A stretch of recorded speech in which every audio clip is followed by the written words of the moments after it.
Jadi dari pameran ke pameran, dari showroom kita sendiri, dari toko yang punya kita miliki sendiri itu udah cukup membuat kapasitas produksi ini full.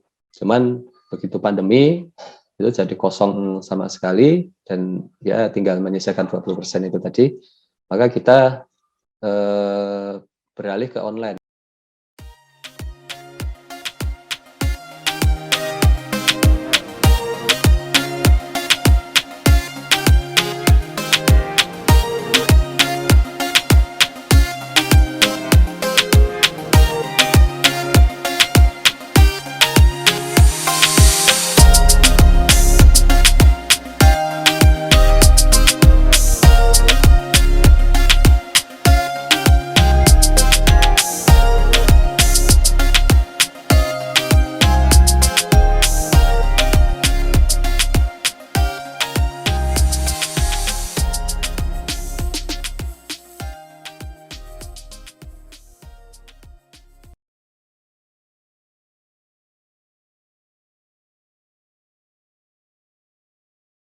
Selamat pagi.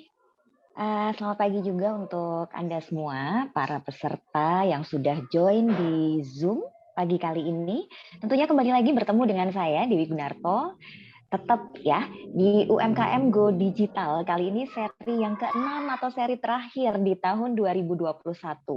Atau sebetulnya di bulan November ya, nanti siapa tahu di bulan Desember kita ada lagi UMKM Go Digital.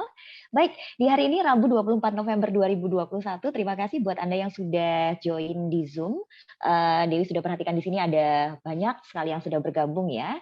Dan tentunya seperti minggu-minggu lalu, narasumber yang sudah hadir di pagi kali ini juga tentunya akan sharing banyak sekali informasi untuk Anda, akan sharing juga tips dan trik bagaimana mereka menjalankan bisnisnya tentunya dengan memanfaatkan teknologi digital ya. Langsung saja Dewi akan sapa para narasumber. Yang pertama ada Mas Yoi Yohanantoko selaku CEO Bucinicious and Craft dan juga M Join Exclusive Leather Craft. Selamat pagi Mas Yoi. Kayaknya masih sudah tergabung Mas Yoi sebetulnya di pagi kali ini, cuman memang kameranya belum on ya. Oke, berikutnya Dewi akan sapa dulu Pak Eka Indarto selaku praktisi IT dan juga trainer dari PT Sarana Infotekno Mitra Solusi. Selamat pagi Pak Eka.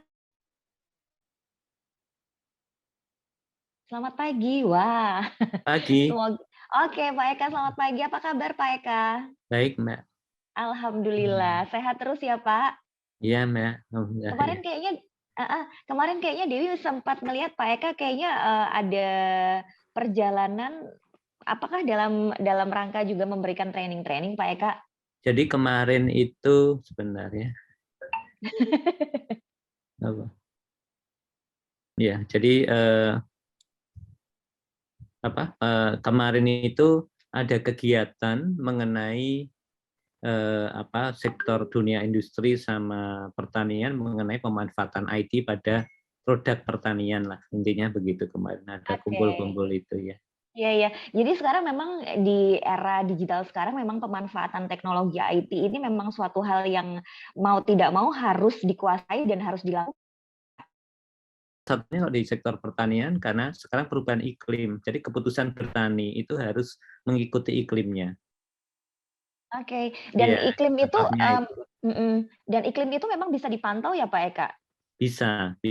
Ya seperti kemarin Pak Jokowi yang G20 itu kan salah satunya Indonesia itu kan menjadi paru-parunya dunia selain berhasil, maka perlu ada semacam pengawasan karena itu sangat berpengaruh pada iklim dunia gitu. Kalau di program BPP itu ada program 1.5 billion sensor yang akan disebar di seluruh dunia.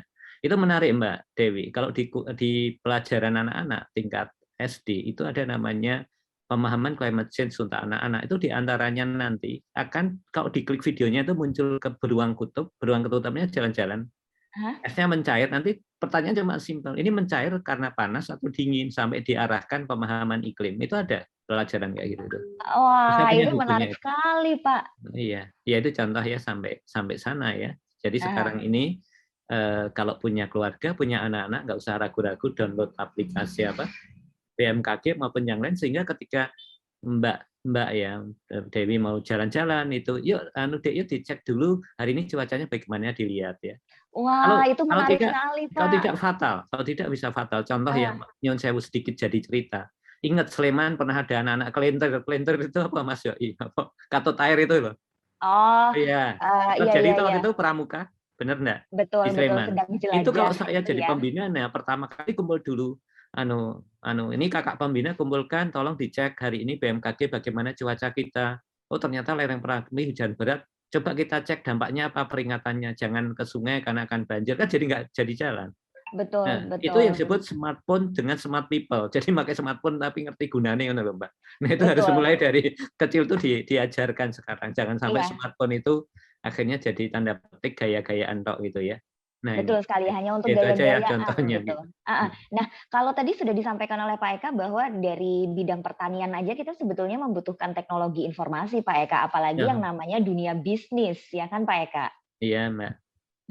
Dan itulah gunanya pelatihan UMKM Go Digital ini, karena kita mengharapkan Iya, semua untuk bahwa untuk untuk informasi pertanian kan sering ada panen tapi kayak kemarin cabenya jadi drastis turun gitu ya betul. harganya. Saya punya pengalaman kebetulan kita ada binaan di Samiran itu, Cepogo itu kan tempat jual sayur ya, nanam sayur. Itu kadang kalau Mbak Dewi itu petaninya, saya tengkulaknya, itu ke bawah itu telepon seenaknya. Bu Dewi, sekarang di pasar ini harus dulu 1.500, hari ini tinggal 500 satu ikat. Ibu bagaimana? Dikembalikan nggak sayurnya? Kebayang nggak udah sampai kota suruh kembalikan kan nggak mungkin. Ya sudah jual Aduh, saja gitu. double biaya Nah, ya Pak. iya, maka sekarang bisnis di bidang sayur itu dikembangkan dengan cara kota yang melakukan. Kemudian ada bidangnya nikahan yang butuh catering sayur yang banyak. Nah, mempertemukan market di internet itu akhirnya memberikan dampak positif sehingga petani bisa menyiapkan sayur yang tepat, pengiriman yang tepat, dan harga yang tidak fluktuatif tapi sesuai dengan kebutuhan. Seperti itu. Nah, itu salah satu manfaat dari internet ya Pak ya, Ya. dari kemajuan bidang teknologi. Nah, ini kita kaitkan langsung nih. Kebetulan sudah on cam Mas Yoi Yohanantoko, CEO Bucinicious and Craft, Join Exclusive Lettercraft. Selamat pagi, Ya, Mas Yoi. pagi semuanya. Assalamualaikum warahmatullahi wabarakatuh. Waalaikumsalam warahmatullahi wabarakatuh. Ini kayaknya background-nya agak beda, Mas Yoi. Gimana? Bukan di tempat yang kemarin ya? Ini di bengkel, biasa Oh, di tempat kerja lagi. sudah di Jogja lagi berarti ya? Sudah.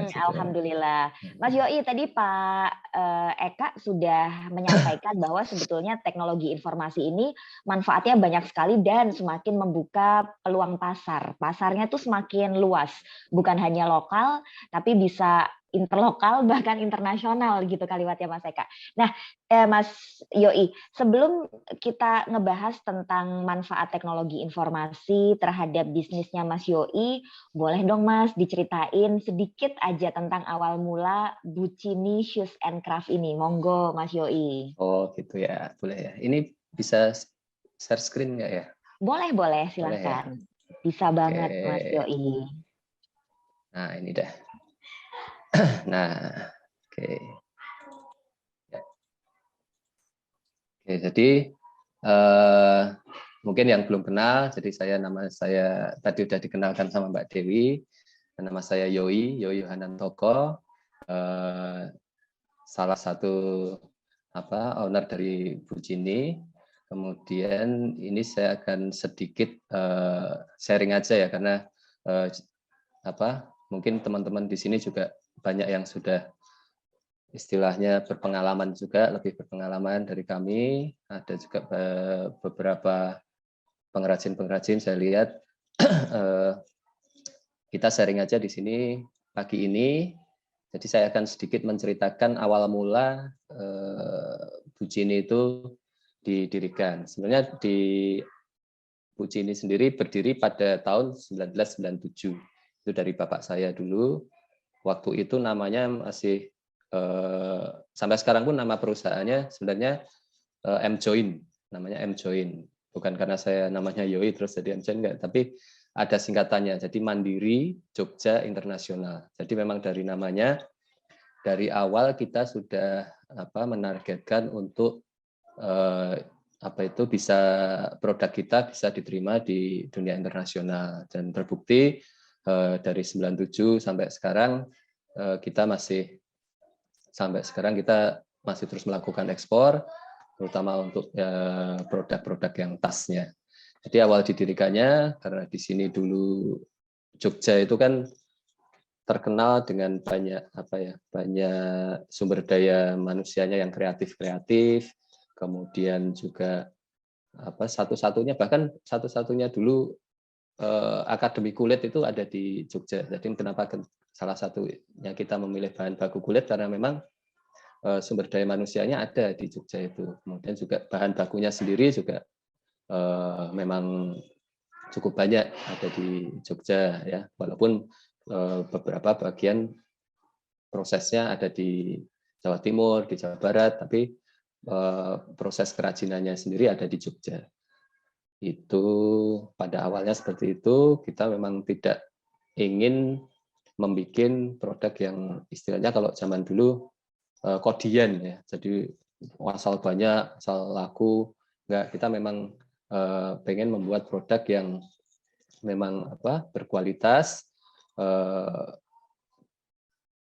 dari bahannya, dari pengerjaannya, dari waktunya. Nah, jadi kita memang punya visi untuk membuat produk yang berbeda dengan yang katakanlah kalau dulu yang paling primadona itu ada di Malioboro, itu di kaki 5 di Malioboro itu banyak sekali yang jual produk-produk kulit, kerajinan kulit. Tapi kita tidak ingin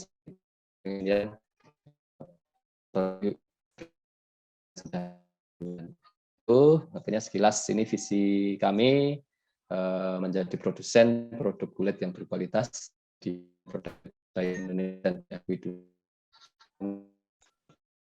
Dari 97 itu memang tidak mudah karena kita itu sudah baru mau mulai saja sudah ada krisis. Jadi baru mulai 97 itu ada krisis ekonomi, yang 98 itu kita sudah krisis, kemudian juga ada nanti di tahun 2004. Jadi krisis-krisis itu sudah kita lalui berkali-kali sampai yang sekarang yang pandemi ini memang bagi kami ini yang paling berat ya, paling berat, tapi sebenarnya kalau dari sisi kesiapannya justru kita yang paling siap karena memang belajar dari pengalaman-pengalaman sebelumnya kita sudah melakukan banyak persiapan untuk menghadapi krisis. Kemudian itu di tahun 2000 kita mulai ekspor. Jadi memang dari 97 sampai tahun 2000 itu kita hanya belajar aja, belajar di industri, hanya tahu manajemen saja, dan dulu masih ada partnernya yang memang dia pengrajin kulit, cuman pada tengah jalan kita harus dan untuk belajar itu kita istilahnya trial and error. Jadi masih trial and error dari tahun 2000 sampai tahun 97 sampai 2000. Jadi 3 tahun kita hanya belajar tapi tidak bisa membuat produk yang baik. Artinya belum bisa membuat produk yang baik. Kita tidak akan terbukti pada tahun 2000 kita mulai ekspor ke Amerika itu untuk produk. Jadi kita ekspor ke Amerika mulai tahun itu juga karena tahun 2003 kalau nggak salah itu ada WTC itu kasus pesawat nabrak gedung itu. Nah itu kita setelah itu kontraknya putus, jadi harus stop dulu sampai tidak bisa berproduksi selama beberapa lama. Akhirnya sempat kita tutup 2004, kita tutup awal tahun 2004 kita tutup. Walaupun sebelumnya ada juga kita ketika masa bertahan itu kita terima juga produk-produk untuk membuat produk aksesoris kecil-kecil untuk ke Jepang ya. Jadi dari jaket beralih ke hanya misalnya tempat pensil segala macam seperti itu. Itu terpaksa kita lakukan karena memang sudah banyak karyawan yang harus kita pekerjakan, kemudian order dari Amerika tadi diputus, ya udah kita beralih dengan cepat menjadi produsen yang lain, artinya begitu. Ya itu, tapi tetap tidak bisa bertahan sampai di 2004 kita harus berhenti. Hasil dari ekspor yang ke Jepang itu untuk istilahnya untuk apa? Nyanoni karyawan yang harus kita berhentikan waktu itu, ya. Kemudian sempat kita berhenti beberapa bulan, kemudian mulai lagi hanya dari 5 orang lagi seperti awal di tahun 97 itu kita juga hanya 3-4 orang saja, masih di garasi itu saya masih ingat sekali. Kemudian dari situ kita mulai membuat produk-produk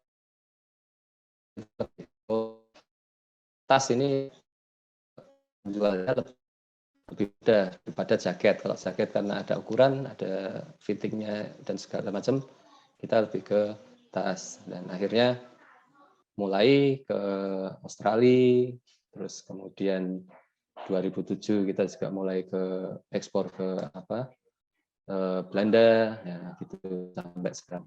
Kemudian tahun 2008, nah kita mulai membuat brand sendiri karena itu kan walaupun kita ekspor kita menggunakan brand orang lain, ya menggunakan brand orang lain, ya kalau yang ke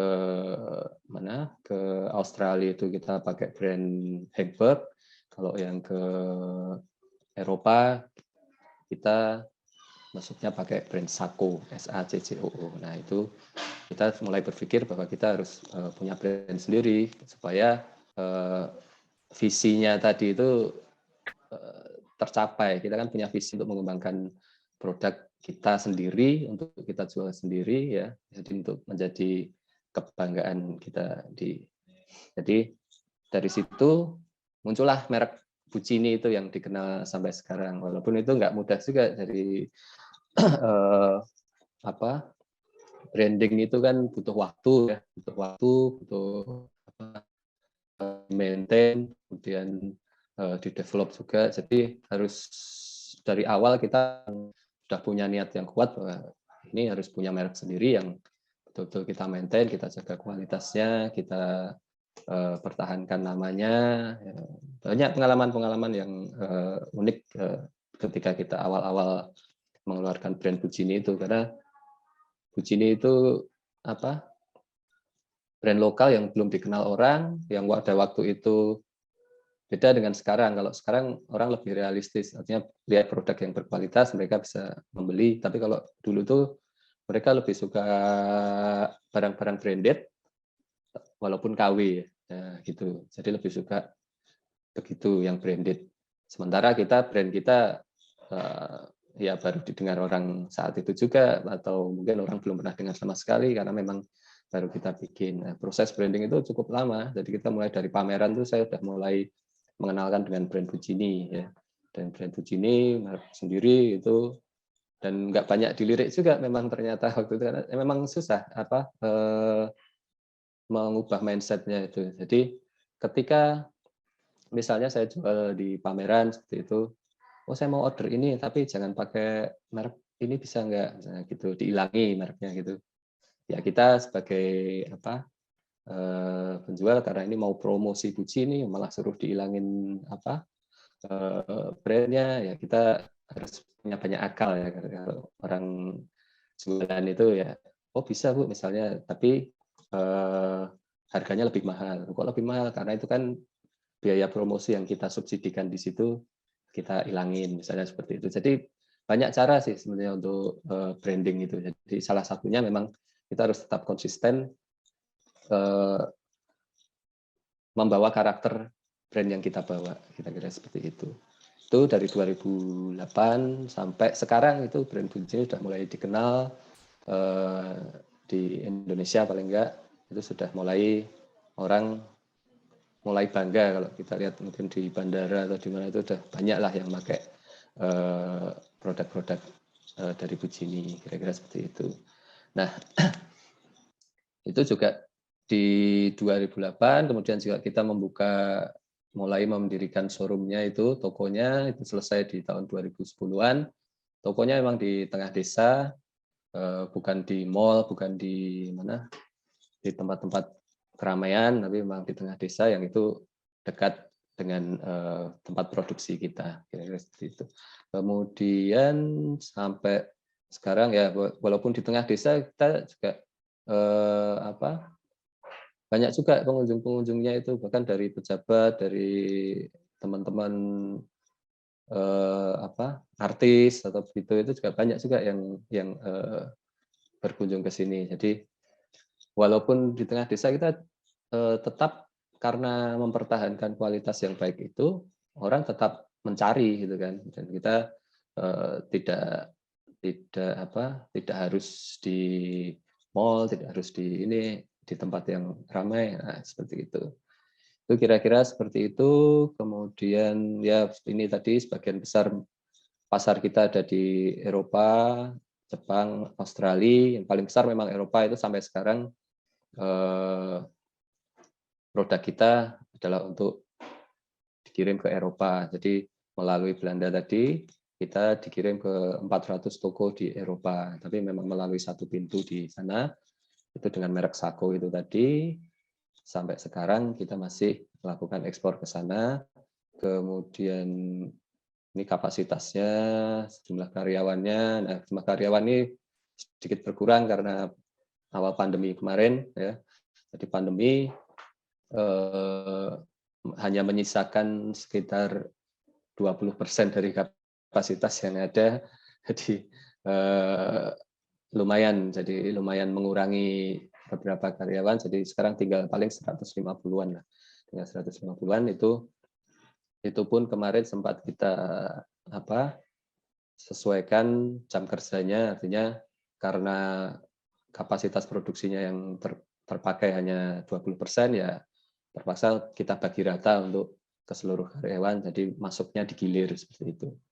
Tuh. Kemudian, nah ini kita dulu dari jaket, terus kemudian ini bikin hanya kerajinan, kita bikin handle-nya tas seperti ini aja.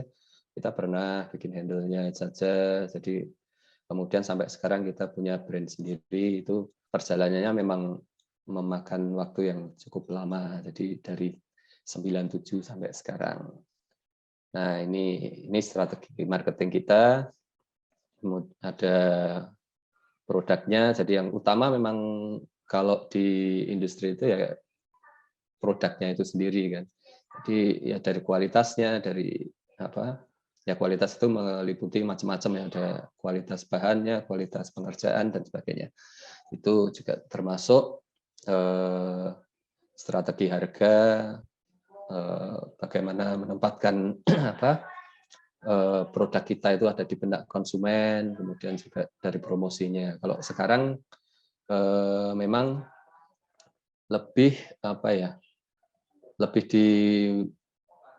terbantu sih dengan adanya teknologi seperti yang disampaikan tadi Pak Eka, itu dengan teknologi informasi, dengan sistem digital. Jadi kita untuk misalnya di promosinya atau di kualitas produknya itu bisa kita pantau terus. Jadi misalnya untuk produksi, nah di produksi itu kita banyak untuk namanya menggunakan sistem stok, ya. Jadi karena kulit sendiri itu sudah dipersiapkan beberapa bulan sebelum kita mulai produksi. Jadi kulit yang diproduksi sekarang itu untuk bikin tas dan sebagainya itu sudah kita persiapkan paling enggak 4-6 bulan sebelumnya. Jadi kalau bisa kebayang, jadi kalau kita nggak punya sistem stok yang bagus atau supply chain yang bagus, jadi akan sangat kacau sekali itu produksinya. Kira-kira begitu. Kemudian termasuk di promosi, ya. Jadi sempat kemarin di awal pandemi, sebenarnya kita emang agak telat sih masuk di promosi online-nya ini, karena sebelumnya kita sudah settle dengan cara promosi konvensional ya, jadi dari pameran ke pameran, dari showroom kita sendiri, dari toko yang punya kita miliki sendiri itu udah cukup membuat kapasitas produksi ini full. Cuman begitu pandemi itu jadi kosong sama sekali dan ya tinggal menyisakan 20% itu tadi, maka kita beralih ke online walaupun agak terlambat ya, lebih baik terlambat daripada enggak. Kita beralih ke sistem penjualan online dan mulailah medsos itu yang ya sebelumnya sudah ada sih sebelumnya sebelum pandemi itu kita sudah mulai membuat beberapa medsos yang itu akan kita kembangkan, tapi karena belum kepepet ya, jadi masih ya sekedar ada aja gitu, sekedar ada website, ada Instagram dan sebagainya. Nah itu yang kita lakukan. Kemudian kita mulai mendevelop itu kita medsos kita ya. Dari medsos itu alhamdulillah jadi lumayan membantu di masa pandemi, karena memang customer-nya itu sebenarnya hanya geser saja, yang tadinya datang ke toko, tadinya datang ke pameran, sekarang geser ke online seperti itu. Jadi kita buka dari Instagram, dari medsos di Facebook dan WhatsApp, kemudian ada juga marketplace, kita juga beberapa di situ, dan itu lumayan membantu di masa pandemi ini. Bahkan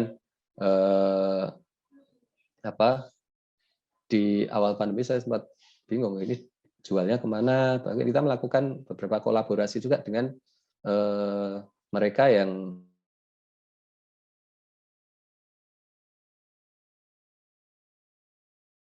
jualannya kencang, kita bisa supply produk ke dia. Jadi itu lumayan membantu untuk tetap beroperasi produksinya, kira-kira seperti itu. Nah itu pengalaman ketika kemarin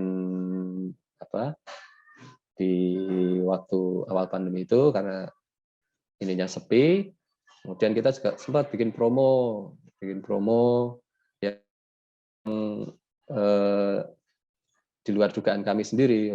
Waktu itu targetnya hanya 1.000 pieces, tapi ternyata bisa sampai 5.000-an pieces itu terjual. Ya memang beda. Jadi kalau sekarang kita harus jual ke langsung ke end user, kalau dulu kita lebih ke bisnisnya. Tapi kita tetap yang bisnis, tetap itu tadi juga tetap menjalin beberapa kolaborasi dengan mereka yang sudah berjalan. Kira-kira seperti itu.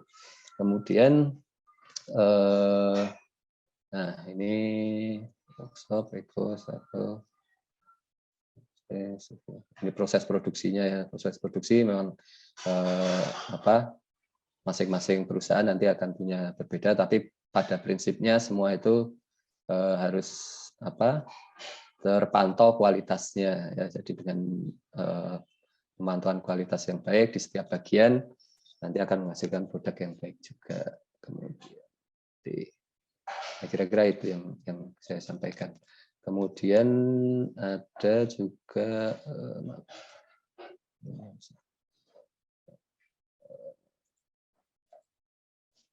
nah ini website kami di pujini.id,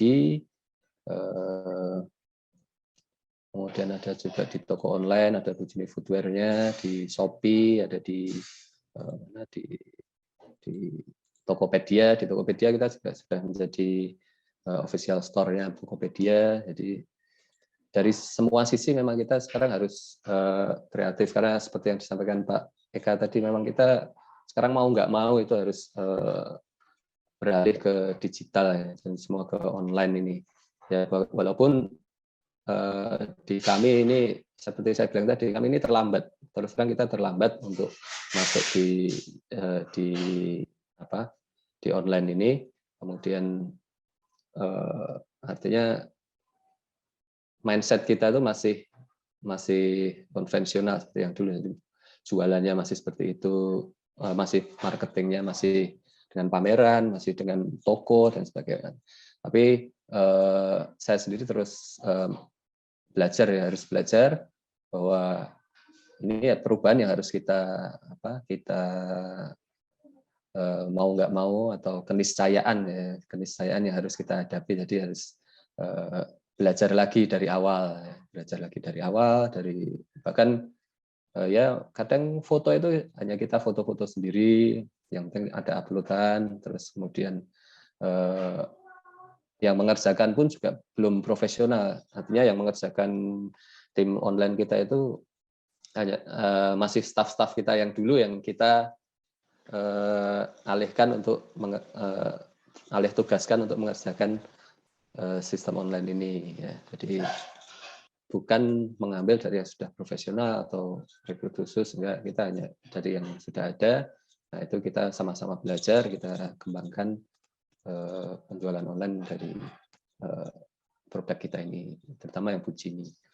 Kira-kira seperti itu. Mungkin dari saya segitu, Mbak Dewi, sekilas tentang Bucini. Siap, Mas Yoi, ini menarik banget paparannya ya, lengkap loh. Ini ada apanya itu, IG-nya nih. Nah, IG-nya ini lumayan lah. Ini nanti tolong di follow ya ini. Follow? Iya, harus di follow ini. Ini ada yang unik, Mas. Langsung ada yang ngechat. Ini apa Bapak tuh? atau Ibu ya, Bu Dwi atau Bapak Saya Dwi ya. lihat dulu deh. Langsung ngintip IG-nya, ngiler lihat produknya. Loh, jangan cuma sebatas ngiler dong, langsung datang ya Mas Yoi ya. Iya, harus. Terus ada juga ini yang mengatakan bahwa jadi pengen ranselnya. Oh, boleh banget. Satu boleh, banyak juga boleh ya. Tapi Mas Yoi ini unik sekali. Tadi Mas Yoi sudah menyampaikan bahwa ini produk dari Indonesia kan, kemudian juga memang dirintis oleh orang tuanya Mas Yoi yang juga orang Indonesia. Iya, orang Indonesia. Orang Indonesia ya. Tapi namanya lucu nih, Mas, Bucini. Ini kan Italia banget. Ini inspirasinya dari mana sih, Mas Yoi?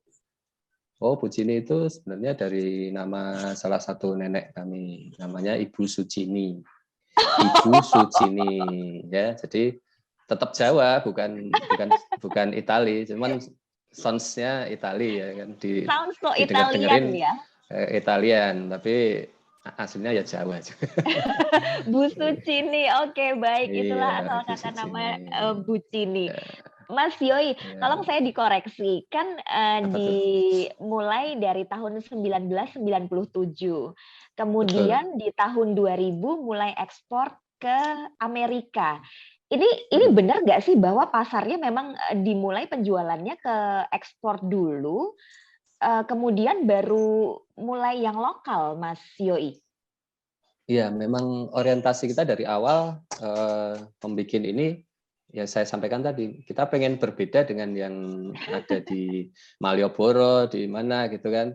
Kita pengen ya setara dengan kayak Gucci, Louis Vuitton kayak gitu. Cita-citanya seperti itu dulunya. Oke ya. Iya, cita-citanya ya kan.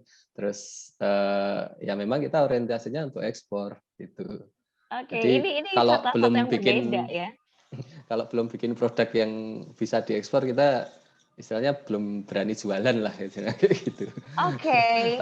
Tapi itu justru jadi salah satu strategi juga. Artinya setelah kita ekspor, orang jadi lebih percaya dengan produk kita kan. Jadi ketika kita mengeluarkan brand Bucini, awalnya karena mereka belum tahu bahwa kita ekspor, jadi mereka masih ragu-ragu, ini produk apaan nih Bucini misalnya kayak gitu kan. Tapi setelah mereka tahu, oh ini memang dia untuk ekspor untuk ini, padahal ya produknya mungkin berbeda, artinya desainnya dan segala macam berbeda, tapi dengan mereka tahu bahwa kita sudah ekspor, itu jadi lebih mudah kita untuk memasarkan atau membranding produk Bucini itu sendiri. Gitu. Oke, Mas boleh diceritain dong jualan ke luar negeri atau mengekspor itu kan nggak segampang yang kita bayangkan. Itu prosesnya seperti apa awalnya, Mas Yoi? Ya, memang kalau untuk ekspor itu yang paling awal sebenarnya, kalau dulu memang lebih susah ya. Sekarang seharusnya lebih gampang karena kita yang pertama harus riset produk dulu kan. Harus riset produk. Artinya misalnya kita target pasar kita ke Eropa ya kan. Ya mereka kan lebih suka yang simple, yang apa, atau dikaitkan dengan produk kita juga lah. Misalnya kita di tas ya, tas udah. Oh, kalau Eropa suka yang simple terus gede ya kan. Jadi jangan terus warnanya juga yang ya warna-warna natural seperti itu mereka suka. Jadi jangan dikasih yang warna-warni seperti orang Asia suka, karena kita targetnya Eropa kan begitu. Kan berbeda dengan kebanyakan aksesoris juga karena targetnya Eropa. Kalau mungkin targetnya Jepang atau di Asia itu ya kita kasih aksesoris yang banyak, yang macam-macam itu oke aja. Tapi kalau untuk ke Eropa kita harus tahu selera pasarnya, itu researchnya. Kalau sekarang lebih gampang karena ada internet dan segala macam kan, informasi itu begitu mudah kita dapatkan kan gitu. Misalnya musim saja deh, musim. Nah, kita jualan sendal nih, sendal ya kalau musim dingin jualan sendal jepit ya nggak akan ada yang beli di sana kan gitu. Kan Iya, iya. paling nggak Jadi boot lah. jadi intinya adalah memahami Gitu. karakter konsumen dan juga Betul, kebutuhannya ya. itu yang paling awal sih itu, yang paling Nah, awal. Walaupun nanti banyak juga yang lainnya. detail-detail lainnya banyak Detail-detail juga. lainnya banyak juga gitu.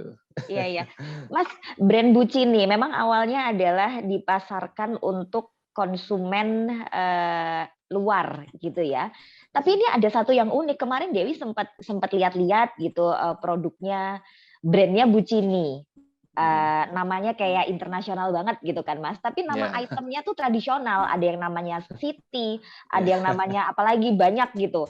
Ini mempengaruhi ke penjualan atau bahkan image brandnya nggak sih Mas?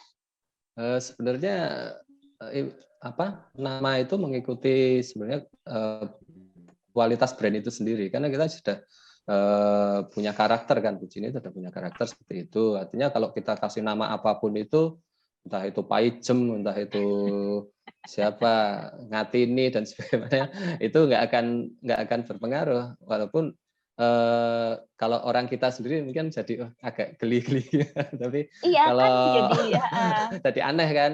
Tapi kalau betul. itu sudah artinya ketemu orang asing ya nggak ngerti mereka itu Paijem itu apa atau nama yang bagaimana kan mereka nggak ngerti kan. Nah itu karena memang kita sasarannya memang ekspor. Tapi ternyata di lokal sendiri di Bucini sendiri juga dengan nama-nama itu mereka jadi lebih apa ya? Oh ini memang brand lokal, artinya lokal pride ini ya. Memang kita pakai nama-nama lokal juga ya kan, Oke, oke. bukan nama-nama serapan ya kan, tapi Mhm. nama-nama lokal gitu-gitu itu memang untuk menjaga keorisinalitasan produk kita juga sih sebenarnya. Oke, ini unik sekali Mas, karena memang namanya menggelitik gitu ya, begitu Iya. kita dengar Siti Paijem kita agak, "Apa sih?" gitu. Ya Tapi sebenarnya setelah kita itu karena kemarin wah mau dikasih nama apa, kebetulan yang di bagian ini yang mengerjakan namanya Siti, udah kasih nama dia gitu. Jadi, tapi nggak ada royaltinya itu, tenang aman. gitu ya. Cuman karena namanya Jadi bebas, diabadikan ada namanya kebanggaan diabadikan, sendiri. ada kebanggaan tersendiri untuk yang membuat. Jadi itu karyawan kita misalnya Deparjo itu mereka, wah ini tas saya dijual dengan nama saya, tas yang saya bikin dijual dengan nama saya, mereka juga senang gitu teman-teman ini Oke, ini terima karyawan kasih sini. yang sudah bergabung di Zoom pagi kali ini juga. Terima kasih yang juga sudah menyampaikan pertanyaannya di kolom chat. Ini ada kejutan untuk Anda, para peserta Zoom yang sudah join. Nanti akan ada banyak, saya bilangnya banyak ya Mas Yoi, banyak merchandise dari Oh Bucini. ya, Jadi, tapi jangan dijadikan asik. beban. Kalau mau dikasih banyak, alhamdulillah banget kan. Mas, Banyak, syaratnya banyak. untuk mendapatkan merchandise dari Bucini, monggo silahkan disampaikan, Mas Yoi. Gimana gimana tadi? Maaf, agak Syarat putus. supaya bisa Ah, mendapatkan merchandise dari Bucini di Zoom merchandise. kali ini. Oh iya, itu harus follow ini nanti. Follow apa sebentar, sebentar. Nah, ini harus follow IG kita ya. Ini ada Bucini Shoes, Mhm. Bucini Shop, ya kan. Kemudian Bus.project. Bus.project itu adalah project kita untuk karena kemarin kita nyoba ke marketplace dan di marketplace itu untuk produk-produk premium agak susah jualannya, jadi kita mencoba ke produk non kulitnya, non leather, tapi tetap dengan kualitas yang baik. Nah itu ada Buis Project Kalau Bu Is itu ibu saya, namanya Bu Is. Nah, Oh, oke. Wahyudi. Jadi saya kasih nama Bu Is. Jadi gampang-gampang aja. Kemudian satu lagi ini Omah Opas Mendut. Jadi nanti rencana kita akan bikin outlet juga di Omah Opas Mendut ini untuk Lengkap ya. penjualan wisatanya. Oke. Itu syaratnya itu aja sih, gampang. Nanti sama kasih pertanyaan yang bagus lah. Oke, jangan lupa follow dulu Iya, tadi yang sudah follow disampaikan dulu. oleh kalau yang disampaikan oleh Mas Yoi ya, ada Bucinisius, Follow Bucini dulu. Shop, ada Buis, Omah Ini nih Opas saya Mendut. ini saya ketik nih. Ada. Oke, biar kelihatan ya. nggak susah gitu. Iya, oke. Oke, itu tadi jangan lupa di like, komen, loh udah kayak YouTube ya. Tapi ngomongin tentang dunia digital dan kemajuan teknologi informasi, Mas Yoi. Dewi itu penasaran, Bucini sendiri go digitalnya dimulai dari kapan sih, Mas? Apakah sebelum pandemi atau gara-gara pandemi ini kemudian harus putar ide, cari-cari ide supaya gimana nih penjualan tetap terjaga, semuanya bisa hidup, jualannya juga tetap berjalan, Mas? Ya sebenarnya dari sebelum pandemi pun kita sudah memulai ya. Cuman lebih agresifnya itu setelah pandemi ini ya, karena terpaksa itu tadi kepepet ya kan, kepepet. Kemudian kita wah ini harus memang saatnya ini kita digitalkan ya kan, artinya penjualannya dari lini pemasaran dan segalanya. Kemudian kalau di produksinya sendiri kita sudah dari cukup lama, kita udah sistem informasi kita udah terkoneksi, kemudian kita juga punya database pelanggan yang itu kita maintain, karena di situ kita ada member kan, dari member itu bisa kita olah untuk database, misalnya kita akan ada promo dan sebagainya, itu memang sudah kita siapkan dari dulu, cuman memang pada pelaksanaannya itu karena masih istilahnya disambi-sambi ya, itu ya kurang maksimal di sebelum pandemi. Begitu pandemi, yaitu kita olah kembali, kita maintain lagi, sampai sekarang itu kita masih berusaha untuk meningkatkan seperti itu. Tapi ini artinya kan ada pemanfaatan teknologi informasi ya di Bucini, tadi sudah disampaikan juga di awal banget, justru malah punya database stok dari kulit karena memang harus dipersiapkan 4 sampai 6 bulan sebelumnya kan Mas ya? Ya betul. Sekarang itu kita dipermudah dengan banyaknya aplikasi yang entah itu berbayar, entah itu yang gratis ya kan. Karena ini saya nggak nyebut merek ya, tapi banyaklah aplikasi-aplikasi itu, termasuk untuk stok, untuk kasir ya, keuangan dan sebagainya, itu kan banyak sekali aplikasinya itu. Nah, sekarang kita dipermudah untuk itu. Jadi tidak perlu mungkin meng-hire seseorang untuk mengerjakan admin itu, tapi udah dengan aplikasi yang ada kita udah artinya cukup bisa membaca kondisi perusahaan kita seperti apa, kira-kira seperti itu. Nah ini kalau kita udah ngomongin tentang teknologi informasi, database pelanggan, database stok, ini kayaknya udah mulai nyenggol-nyenggol Pak Eka nih. Pak Eka gimana nih Pak? Apakah kemudian yang diberikan pelatihan kemarin yang di beberapa kelurahan gitu kan Pak, apakah mereka juga di training tentang hal ini Pak, tentang pentingnya database pelanggan, database stok, atau yang lain-lainnya Pak Eka, monggo. Baik Mbak, untuk ini ya, untuk di pelatihan kemarin sebenarnya ada ini ya, ada beberapa hal. Yang pertama itu adalah bagaimana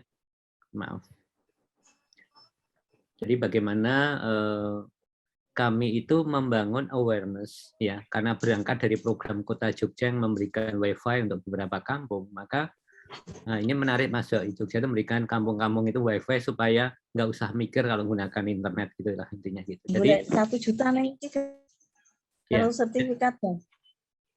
Jadi yang perlu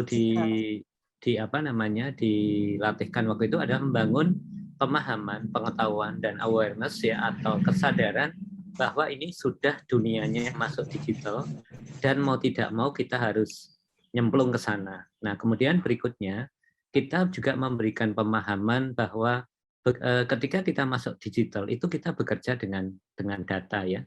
Di antaranya yang kita kita pahamkan mulai dari dari sisi mengenai ukuran market ya. Paling sederhana misalnya ada satu demo, coba deh kalau kita mau menjual gudeg ya, berapa banyak orang mencari gudeg ke dalam satu hari. Kalau kita jualan misalnya batik gitu ya, batik apa yang paling dicari? Karena apa? Karena semakin ke belakang menuju ke era kelima komunikasi, itu sebenarnya perubahan yang utama itu ada 3. Yang pertama sifatnya user centric, berpusat pada pengguna. Semua aplikasi berpusat pada pengguna. Jadi kalau aku pebisnis itu, aplikasi itu seakan-akan ngerti aku harus apa yang harus saya lakukan dengan itu. Itu yang pertama. Jadi user centric. Kemudian yang kedua, pergeseran yang tadinya itu IT sebagai sistem itu bergeser menjadi teknologi informasi sebagai alat perubahan perilaku atau disebut dengan persuasif teknologi dan persuasif informasi. Artinya bisa dipastikan bahwa setiap orang sekarang perilakunya akan memutuskan apapun, termasuk membeli, mau sekolah, mau bidang kesehatan, apapun pasti membuka HP. Maka tugas kita adalah bagaimana caranya agar informasi yang kita bangun di bisnis kita itu sampai kepada pengguna yang kita inginkan. Tadi Mas Yoi menyampaikan kalau dulu lebih pada fokus pada segmen bisnis, sekarang segmen yang lebih luas lagi yaitu pada end user atau pengguna itu. Kemudian ini yang menarik, yang terakhir, di mana teknologi informasi sekarang itu ada pergeseran yang dulunya smartphone, smart aplikasi, atau smart application sampai aplikasi cerdas, sekarang bergeser yang disebut dengan data natif, ya. Jadi seakan-akan mereka memberikan data itu mudah kepada kita dan dia paham kebutuhan kita, ya. Pernah nggak Mbak Dewi punya pengalaman melewati galeri atau ada notifikasi di daerah ini ada mall yang diskon loh gitu. Betul, ya betul, itu data natif ya. Ya, nanti begitu orang iseng browsing misalnya tas kulit, tahu-tahu ada natif tentang Bucini, bahwa Bucini baru ada promo. Promo ini di mana, sejauh mana Anda lakukan. Nah, ini pergeserannya udah ke sana. Jadi membantu bagaimana perilaku keseharian orang itu terbaca oleh sistem. Karena ketika kita masuk internet itu sebenarnya kita bekerja dengan komputer, itu yang harus kita pahami, dan komputer itu bekerja dengan caranya orang komputer seperti itu ya. Nah, untuk menuju ke sana di pelatihan ini ada beberapa pemahaman ya. Yang pertama adalah mempersiapkan sebelum ke digital itu, seperti tadi di Mas Yoi sampaikan, memastikan bahwa mereka sudah mendesain layanan itu rapi. Ya, jangan sampai ya, Mas Yoi ya, udah ada pesanan gelagapan. Ini gimana cara memenuhi pesanan? Jadi servisnya itu sudah dituntun rapi gitu ya. Kemudian yang kedua itu namanya service quality, ya, kualitas layanan ya. Kemudian yang kedua, mereka memahami bagaimana lingkungan e-commerce atau online ini bekerja. Ya. Oh, ada namanya marketplace. Oh, ada pengiriman barang, ya itu harus tahu. Oh, harus mengerti packaging. Terus itu hal yang dilakukan. Kemudian yang berikutnya, untuk produk quality di sisi yang ditampilkan di dalam pelatihan itu diberikan beberapa materi, diantaranya mengenai aspek konten kreatif, foto, video, yang harapannya nanti dari video itu bisa mereka melakukan upload kepada platform yang dipakai, apakah marketplace atau sosial media. Kemudian yang berikutnya diberikan mengenai modern marketing komunikasi. Bagaimana sih cara berkomunikasi kepada mereka? Misalnya dari ranah umum, sosial media umum ya, menggunakan IG atau yang dilarikan ke ranah private. Misalnya untuk lebih detail bisa WA saya, untuk lebih detail bisa DM saya. Ya, kemudian berikutnya memandu pelanggan bagaimana untuk bisa membeli barang kita atau apa yang kita jual, ya itu dipandu, pesan berapa hari, kemudian ditransfer atau apa. Kalau tidak percaya misalnya bisa dilarikan ke sistem ya, misalnya marketplace kan ada sistem pembayaran. Nah itu juga diberikan satu pemahaman ke sana. Kemudian bagaimana mengelola ekosistemnya atau pelanggan-pelanggan tadi untuk tetap mengikuti kelanjutan produk-produk kita dan siapa tahu melakukan repeat order. Nah itu menuju ke sana. Nah kemudian IT membantu mana kalau dalam bisnis UKM? Pertama yang menarik itu begini. Semenjak teknologi informasi itu masuk ke semua UKM itu membuka ruang inovasi yang nggak terpikir sebelumnya. Sebenarnya itu. Itu yang mendorong ya. Di pertemuan sebelumnya siapa ya Mbak Dewi ya? Mas Raditya ya, di mana dia mengaku untuk dessert itu cari-cari dulu di YouTube kemudian dia kembangkan kan gitu. Jadi Betul, membuka terutama dari aspek inovasi. Inovasinya bisa 4 hal. Pengembangan produk mungkin akan membantu Mas Joy untuk melihat tren produk itu seperti apa sih, mana yang bisa di ATM ya, ATM itu apa Mas? Amati, tiru, mandi, amati, tiru, modifikasi. Iya gitu ya, itu bahasanya Ki Hajar Dewantara itu niroake nambah itu ya. Yeah. Itu menarik. Akhirnya banyak orang punya inspirasi dari situ. Jadi yang pertama inovasi produk, yang kedua inovasi layanan. Bagaimana bisa menjangkau luas gitu. Syukur-syukur bisa ekspor tadi. Yang ketiga adalah inovasi bisnis model. Adakah yang mau jadi reseller saya tadi seperti itu ya? Jadi mitra saya. Bisnis modelnya berubah. Kemudian yang terakhir yang menarik adalah adanya inovasi di dalam apa namanya yang disebut dengan apa namanya sisi untuk meraih pasar marketing tadi ya. Itu menjadi hal yang baru yang sebelumnya itu tidak ada. Mas, tadi kan sudah disampaikan oleh Pak Eka bahwa sebetulnya dengan menggunakan teknologi informasi ini pangsanya akan semakin terbuka luas. Tapi Dewi pengen mundur sedikit lagi. Sebelum pandemi ini kan kalau Dewi lihat dari Instagramnya Mas Yoi pribadi nih sering sekali melakukan perjalanan pameran ke luar negeri atau pengenalan produk. Ini kemudian di saat pandemi ini sayangnya belum bisa dilakukan atau sangat sedikit. Ini pengaruhnya seberapa besar kemudian, Mas? Ya memang pada akhirnya kita harus beralih itu tadi.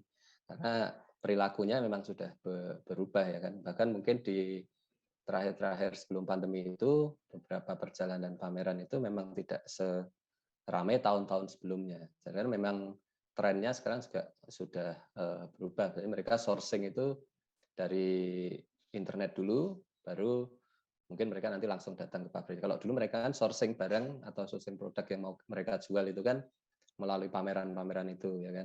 Kalau sekarang karena sudah banyak platformnya, artinya di online pun sudah banyak yang bisa dipercaya, kan seperti itu kan, dan mereka juga lebih leluasa memilih sebenarnya, leluasa memilih membandingkan, tinggal mereka nanti ketika mau melakukan impor dari luar negeri, mereka langsung datang untuk transaksinya seperti itu. Tapi memang di akhir-akhir sebelum pandemi itu sudah perilakunya sudah mulai beralih dari yang memang datang langsung ke pameran, mereka lebih ke online, kemudian nanti kita bikin appointment, terus datang, baru melihat produksinya dan sebagainya, dan nanti terjadi transaksi, kira-kira seperti itu. Ada bedanya nggak sih Mas pameran di luar negeri dengan pameran di dalam negeri terkait dengan konsumen? Katakanlah kalau di luar negeri mungkin konsumennya memang personal ya, langsung ke satu orang gitu. Tapi kalau di dalam negeri apakah hal itu juga atau bahkan ke instansi-instansi Mas Yoi? Ya sebenarnya tergantung event pamerannya itu sendiri. Ada kan event pameran yang memang di situ mendatangkan buyer-buyer yang artinya bisnis, mereka bisnis untuk dijual secara bisnis atau B2B. Tapi kalau yang lokal kebanyakan sih yang langsung untuk penjualan langsung ya, artinya penjualan langsung ke end user-nya itu lebih banyak daripada untuk yang bisnis, kira-kira seperti itu. Tapi intinya hampir sama, pameran itu hanya mengenalkan produk kita, artinya sarana kita untuk berpromosi, dan di situ kita memperkenalkan perusahaan kita, memperkenalkan produk kita juga. Jadi nggak cuma jualan produknya, tapi memang ini loh, ini perusahaan yang bisa membuat seperti ini ya, misalnya gitu. Jadi orang yang mencari produk, oh berarti saya harus pesan di perusahaan ini bisa, misalnya seperti itu. Jadi lebih ke memperkenalkan sih, artinya ya promosinya, salah satu bagian dari promosinya pameran itu. Oke, ini ada satu hal menarik, kemarin Dewi udah dikasih bocoran nih sama teman-teman Diskominfosan bahwa Mas Yoi itu sebetulnya punya video profil perusahaan ya, Mas Yoi ya? Oh ya, bisa di Oke, bisa tolong diputerin share. mungkin ya teman-teman Diskominfosan. Kemarin Dewi udah sempat lihat dan ini bagus sekali dan bisa jadi menginspirasi untuk teman-teman pelaku UMKM di daerah istimewa Yogyakarta dan kota Yogyakarta ya. Oke, monggo silahkan. Filenya bisa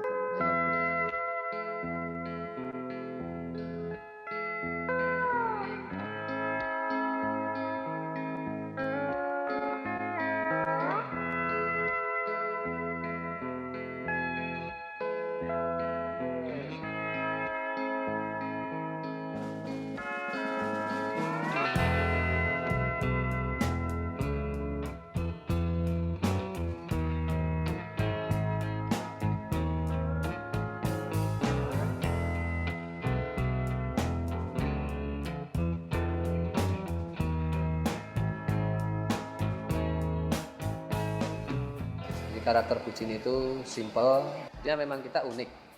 Unik itu tidak ketinggalan zaman juga gitu.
Oke, itu tadi sekilas video profile dari Bucinicious dan Bucinicraft ya.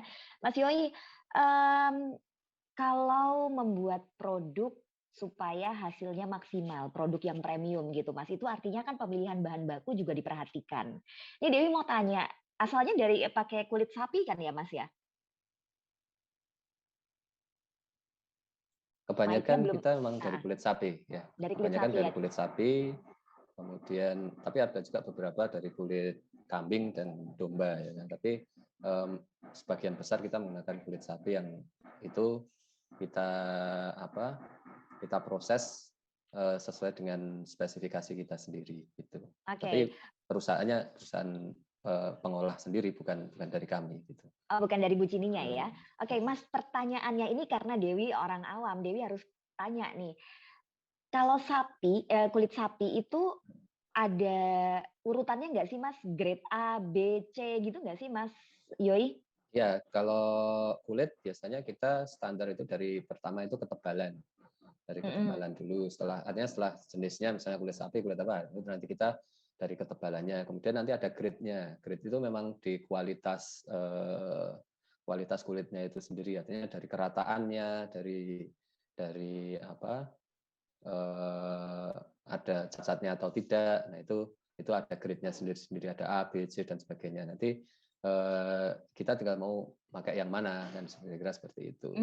Tapi kalau dari daerah Mas, kulit sapi terbaik itu ada patokannya nggak sih Mas, dari daerah A atau B yang paling baik, katakanlah dari pedesaan yang masih desa banget, atau mungkin dari daerah di Jawa atau luar Jawa gitu, ada patokannya nggak Mas?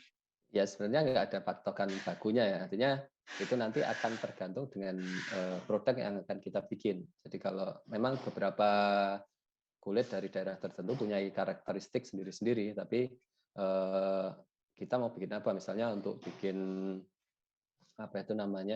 ikat pinggang ya mungkin kita perlu yang tebal, artinya butuh jenis-jenis sapi yang memang memiliki ketebalan yang cukup, misalnya seperti itu. Kemudian untuk yang tingkat kerataannya yang halus, yang tidak terlalu tebal, kemudian tidak banyak cacat. Misalnya untuk pola-pola yang besar kan tas ada yang tas besar, tas kecil, itu kan kalau ada cacat di satu titik kita menghindarinya susah kan. Nah kalau untuk yang seperti itu biasanya kita menggunakan kulit yang grade A, jadi supaya dalam satu lembar itu bisa terpotong secara maksimal, misalnya seperti itu. Kalau daerahnya sendiri mungkin ya tergantung grade-nya sih untuk daerahnya. Tapi secara umum beberapa sapi yang kulit yang dari Bali itu lebih kita pakai karena memang di sana kan perlakuannya mungkin berbeda untuk sapi di sana dengan sapi di Jawa kan perlakuannya berbeda, jadi akan lebih bisa kita pakai di sini misalnya. Atau juga yang sapi dari impor kan itu lebih grade-nya grade bagus kan, karena ya di kandang, dirawat sedemikian rupa, nggak dicambukin ya kan. Mereka nggak kerja ya, gitu nggak ya. kerja ya. Tapi kan teksturnya juga nggak akan selihat yang sapi-sapi lokal seperti itu. Ya memang ada gitu. Masing-masing punya karakteristiknya sendiri-sendiri. Oke, jadi teksturnya mungkin kalau dari luar negeri lebih bagus, lebih halus, tapi memang ya, ketebalan dan bukan lebih liatnya bagus itu beda. juga ya. Bukan kalau bagus tidaknya itu akan relatif tergantung nanti produk yang akan kita bikin itu tadi sebenarnya. Oke, jadi ini memang menyesuaikan produk apa yang akan dibuat. Benar, gitu ya, benar sekali. Mas Jadi Yoi kalau ya. misalnya untuk domba ya untuk bikin jaket ya kita pakai kulit domba yang dia memang ringan, tipis dan soft ya, seperti itu. Jadi banyak parameter yang harus kita pakai untuk produk-produk tertentu gitu. Ya, ini juga kembali ya, Dewi akan mengingatkan untuk Anda para peserta Zoom yang ingin mendapatkan merchandise dari Bucinicious. Tunggu, Dewi bacain dulu. Jangan lupa untuk follow 3 akun Instagram Bucini. Ya, tadi sudah disebutkan oleh Mas Yoi, nanti cek lagi di kolom chat. Kemudian jangan lupa juga untuk follow akun Sobat kami, Sobat Keamanan Informasi. Like postingan yang ada sebanyak-banyaknya. Jangan lupa follow ya, jangan cuma follow karena mau dapat merchandise kemudian unfollow. Itu langsung ketahuan nanti ya. Ini juga di kolom chat udah langsung banyak yang ngedaftar namanya nih Mas Yoi ya. Saya udah follow gitu kan. Nanti Dewi akan chat ya setelah ini akan cek setelah ini. Mas, kita beralih ke kolom chat dulu. Sudah ada banyak sekali pertanyaan dari yang sudah bergabung. Dari Pak Agus Priambodo, Mas Yoi.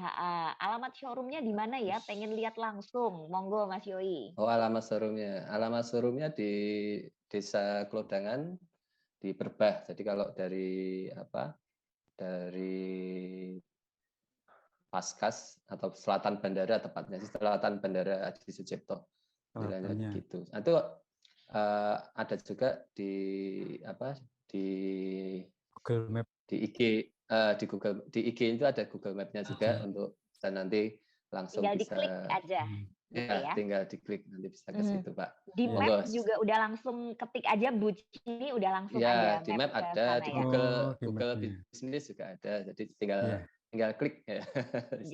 Monggo berkunjung ya Pak Agus Priambodo. Ditunggu Pak ya, Agus, siap. Pak. Ditunggu Pak. Pengen sekali langsung milih-milih. Ya, kami tunggu.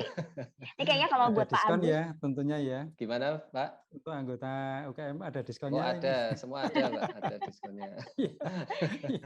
Ini Pak Agus, kalau Dewi boleh nebak, Pak Agus lagi lihat-lihat dompet bukan? Ya, di antaranya itu dompet. Iya. Untuk Ibu dan saya. Oke, kalau Ibu boleh nanti. Kebetulan merchandise-nya ini salah satunya untuk bapak-bapak. Jadi salah satunya ada dompet pria, cuman kecil ya, dompet pria. Nah itu semoga nanti beruntung Pak. Jangan lupa follow Instagramnya dulu. Tapi follow dulu Pak. Instagram Bucini, terus di spam like, terus kemudian jangan lupa juga Instagram dari Sobat kami, Pak Agus Priambodo, matur nuwun untuk pertanyaannya. Kemudian ada juga banyak nih Mas Yoi yang bilang produknya bagus-bagus, saya pengen banget. Nah, tapi ini ada satu pertanyaan lagi juga ya Mas Yoi dari Ibu Lita Kusumasari.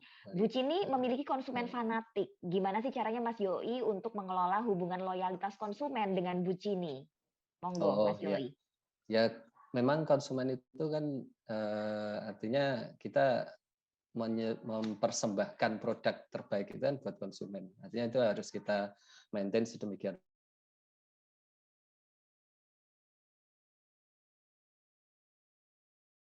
Ya paling mutlak tuh ya memang di kualitas itu tadi. Jadi kualitas kita harus selain bagus itu juga harus stabil ya. Jadi tidak kadang-kadang bagus, kadang-kadang jelek. Nah, itu juga tidak bisa seperti itu. Tapi kemudian juga kita dengan customer sendiri ada istilahnya ikatan. Jadi misalnya ada kerusakan minor terutama ya itu kita benerin secara free karena itu kan kita yang bikin juga. Artinya ada seperti garansinya gitu lah Mbak ya. Seperti garansinya. Kemudian kita juga tadi bikin membership. Membership itu salah satu bentuk untuk kita selalu keep in touch sama customer-nya itu sendiri. Jadi misalnya kita punya produk baru, kita bisa informasikan ke mereka. Kemudian untuk yang member juga dapat poin-poin tertentu yang itu bisa nanti ditukar, misalkan seperti itu. Jadi itu salah satu bentuk untuk mengelola customer-customer kita gitu. Di samping memang produk kita juga harus berkarakter itu tadi dan berkualitas itu tadi intinya sih. Oke, Mas, kalau tadi sudah disebutkan sama Mas Yoi bahwa produk itu harus punya karakter. Ada nggak sih Mas benang merah dari Bucini ini desainnya seperti apa, Mas Yoi? Ya kita itu karakternya ya simple, klasik, atau kemudian intinya sih di simplicity-nya itu tadi, jadi simple. Desain-desain Bucini itu nggak ada yang aneh-aneh, tas ya juga cuma kotak gitu aja, sepatu juga cuma gitu-gitu aja, warnanya pun juga tidak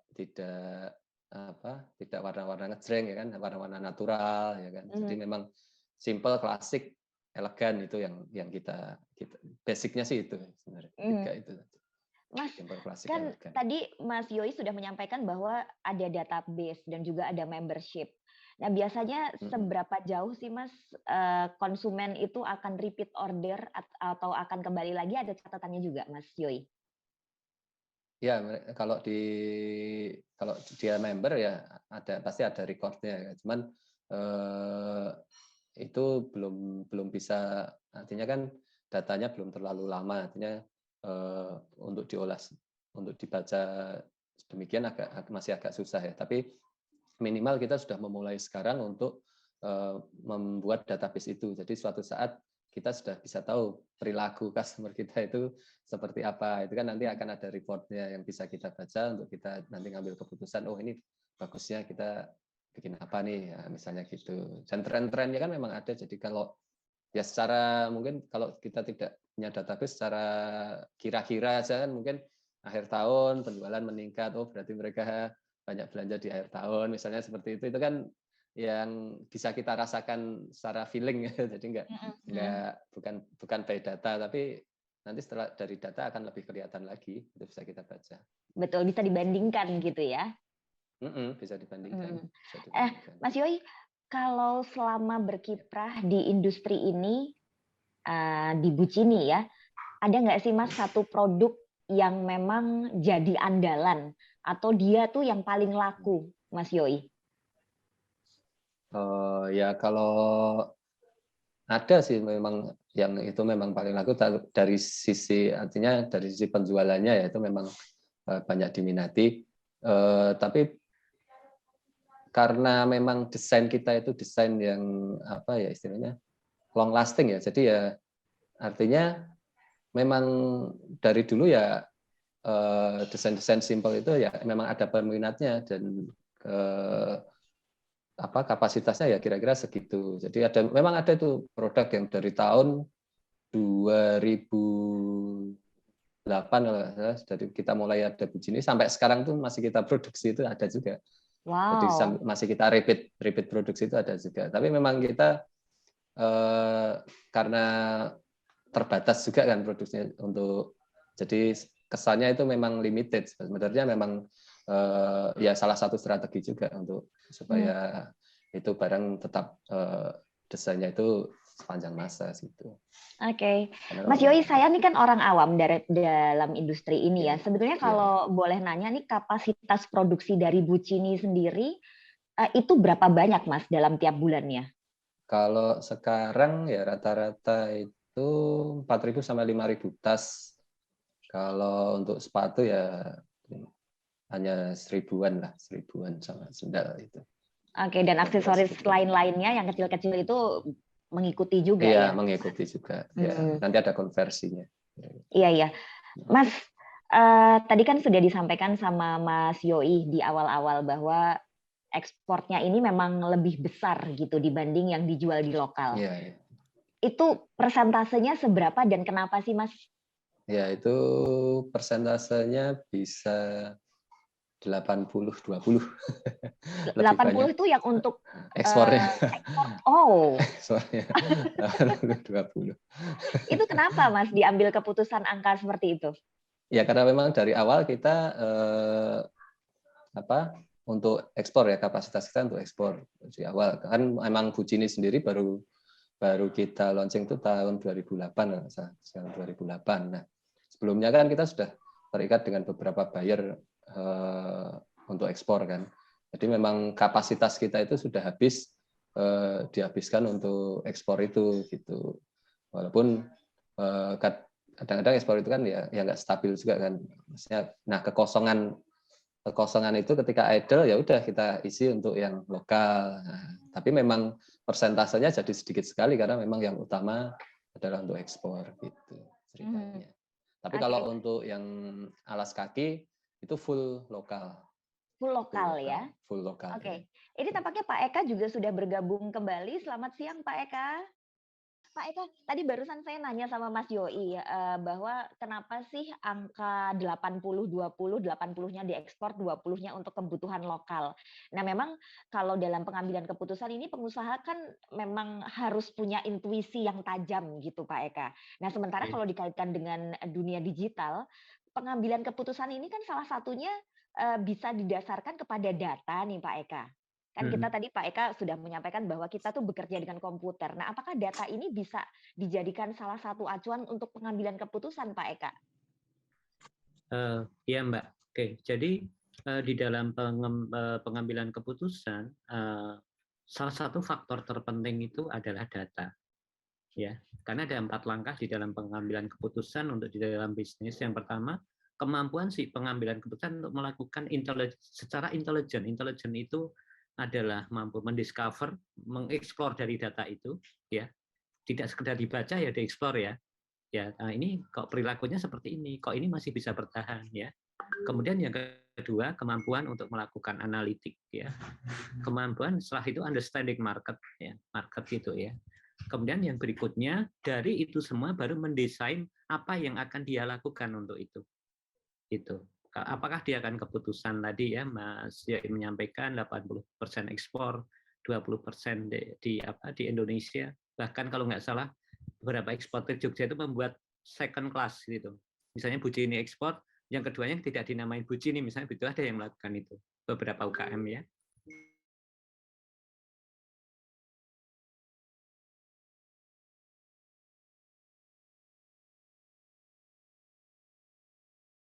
Melakukan tahapan implementasi dari decision tadi dengan melakukan analitik lebih dalam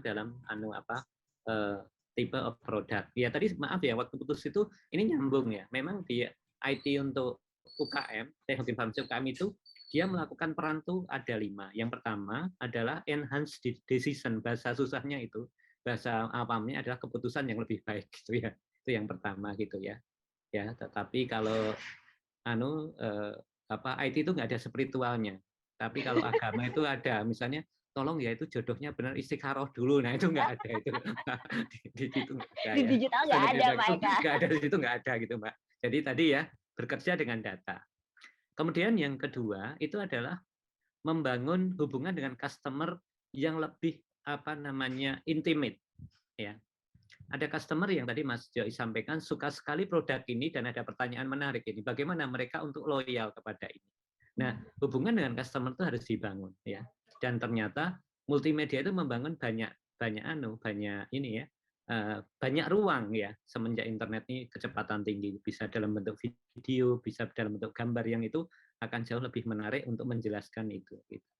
Kemudian yang ketiga itu yang bisa dilakukan di sini adalah setelah hubungan customer lebih baik, yang berikutnya ada yang ketiga itu pengembangan model baru dari usahanya. Ya, apakah dari sini ada pengembangan model produk yang bisa dikembangkan? Tapi ada juga, kalau itu produk, tapi ada juga yang layanan. Misalnya, apakah kami perlu membangun kantor cabang untuk titik-titik tertentu? Apakah kami perlu membangun gerai, tidak hanya misalnya Bujini yang ada di Berbah? Itu menarik untuk dilakukan riset. Waktu pertemuan sebelumnya, Mas Raditya, kenapa dia memilih Hambarakma Plaza? Dia bukan riset juga gitu, dari situ, ya. Itu ya. Kemudian yang berikutnya, ini yang juga mau saya tanyakan sebenarnya ke Mas Yoi.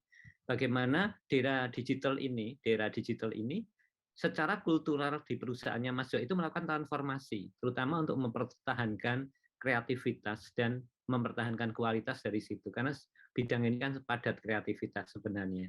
Nah, ini kurang lebih kadang digital membantu. Salah satu yang sukses kalau saya sebut merek itu Vespa. Vespa itu menggandeng Vogue untuk desainnya sebenarnya. Vogue merek terkenal fashion di Italia. Jadi ada yang handmade, ada yang enggak itu. Jadi tambah mahal gitu.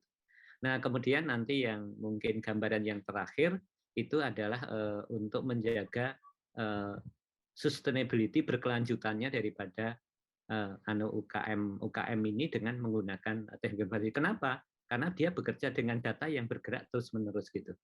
Bekerja dengan data. Dan yang menarik, ada kata kunci sebenarnya kalau mau sukses, bangunlah informasi agar informasi itu yang bekerja. Sebenarnya begitu. Bukan sekedar informasi yang muncul, tapi informasi itu bekerja di internet. Bekerja untuk mencari kita. pelanggan sendiri, mencari jenis produk. Ya, bekerja untuk kita. Itu salah satu yang pesan lah untuk UKM seperti itu. Ya. Nuwun sewu Pak Eka, tadi pertanyaan untuk Mas Yoi adalah gimana cara membangun ide dan kreativitas yang terus. Iya, dengan perubahan ini kan pasti harus ada mindset baru yang dibangun. Dalam bahasa susahnya itu apa Mas namanya? Kultur organisasi gitu ya. Ya kan gitu. Ya kan agar mereka tetap kreatif, karena saya pernah dikelui di UKM yang lain bagaimana susahnya mencari pembatik anak muda, misalnya seperti itu. Ya, kalau di pertanian sama. Mulai sedikitnya orang mau kembali bertani gitu. Nah, itu.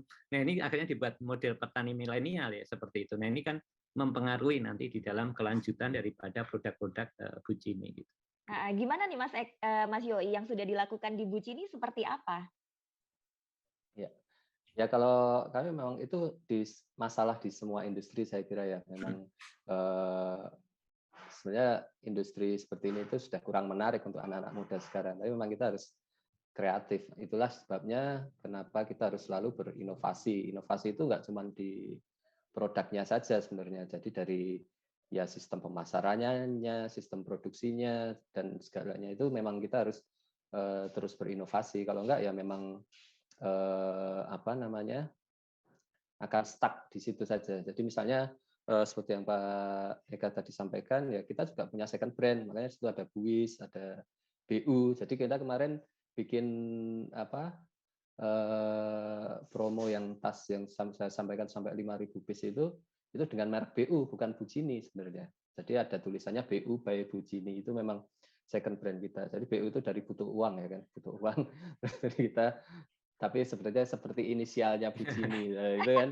Terus kita bikin logo BU. Ya. Yang penting second brand bukan sama dengan KW gitu aja, nanti KW 1.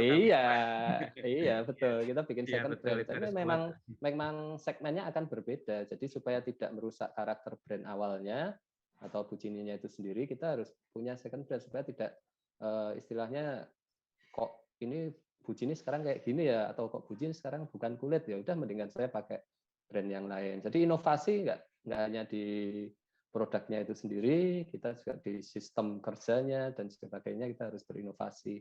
Bahkan sekarang itu yang saya sampaikan tadi, misalnya di unit produksi kita untuk yang misalnya yang di alas kaki itu kan berbeda dengan yang di tas misalnya, itu kan masih satu unit produksi kecil. Itu kita juga hanya pakai aplikasi pembukuan yang sederhana, ada aplikasi untuk keuangan yang sederhana juga, yang gratisan itu yang saya bilang tadi, saya nggak sebut merek juga, itu banyak lah sekarang yang seperti itu, bahkan mungkin juga nanti administrasi keuangannya kita juga bisa outsource, kan sekarang banyak tuh yang jasa jasa ini keuangan ya kan, akuntansi keuangan misalnya gitu kan banyak sekali. Itu untuk kita UMKM itu sangat membantu karena ya misalnya kita pakai atau meng-hire orang untuk menghandle katakanlah akuntingnya, itu kan paling enggak UMR-nya aja udah berapa. Kalau ini kita cuman outsource, nggak sampai UMR udah kelar semua itu laporan keuangan. Kita tinggal kirimin nota-nota segala macam. Nah, itu sebenarnya sekarang tuh banyak dibantu dengan teknologi yang ada sih sebenarnya. Sendiri Iya. banyak terbantu. Oke, ini menarik sekali yang disampaikan oleh Mas Yoi. Tapi Dewi mau beralih sebentar ke Pak Eka. Pak, kalau Bucini ini kan sudah well established ya, sudah dirintis dari tahun 1997. Banyak orang akan berpendapat atau berkata bahwa ini kalau Mas Yoi sih udah enak ya, modalnya sudah ada. Bahkan namanya juga sudah dikenal oleh banyak orang. Tapi Pak Eka, kalau dari UMKM sendiri, dari yang start awal, ingin go digital, ingin memperkenalkan produk mereka, ingin memperkenalkan brand mereka. Apa sih Pak yang paling mudah untuk dilakukan dari sisi sosial media mungkin Pak? Monggo Pak Eka. Jadi Mbak, yang pertama itu sejak awal seperti juga dilakukan oleh Mas Yoi di Bucini, itu sudah mendesain nama brandnya. Ya, bahkan kemarin di diskusi inovasi daerah itu diangkat mulailah mengelola merek ya, merek itu diperkuat. Nah, dengan nama itu baru dikembangkan dari aspek membangun akun di banyak media, tapi sebelumnya sudah menata layanannya terutama. Kan sering yang terjadi itu pesan nggak direspon, nggak dijawab, kemudian janji 2 hari, 4 hari, 5 hari, nyampe kayak biasanya penjahit Mbak, penjahit kan soalnya gitu. Ini kan Pak dados dereng, gue seminggu mulai ya Mas gitu biasanya. Nah, itu nggak boleh. Karena digital tuh nature-nya luas dan nature-nya cepat. Itu harus paham gitu ya. Itu. Kemudian setelah itu melakukan itu harus mulai mengelola aspek tadi marketing itu dengan baik dan terukur. Jadi pernah upload ya, dirutinkan ya. Kalau pengalaman kemarin di Facebook itu infonya paling nggak sehari itu ngupload 6 kali dengan tema-tema yang menarik yang untuk yang baru memulai gitu, itu seperti itu. Kemudian setelah itu mulai salah satu dukungan adalah harus disiplin di keuangan, dukungannya manajemen keuangan UKM gitu ya.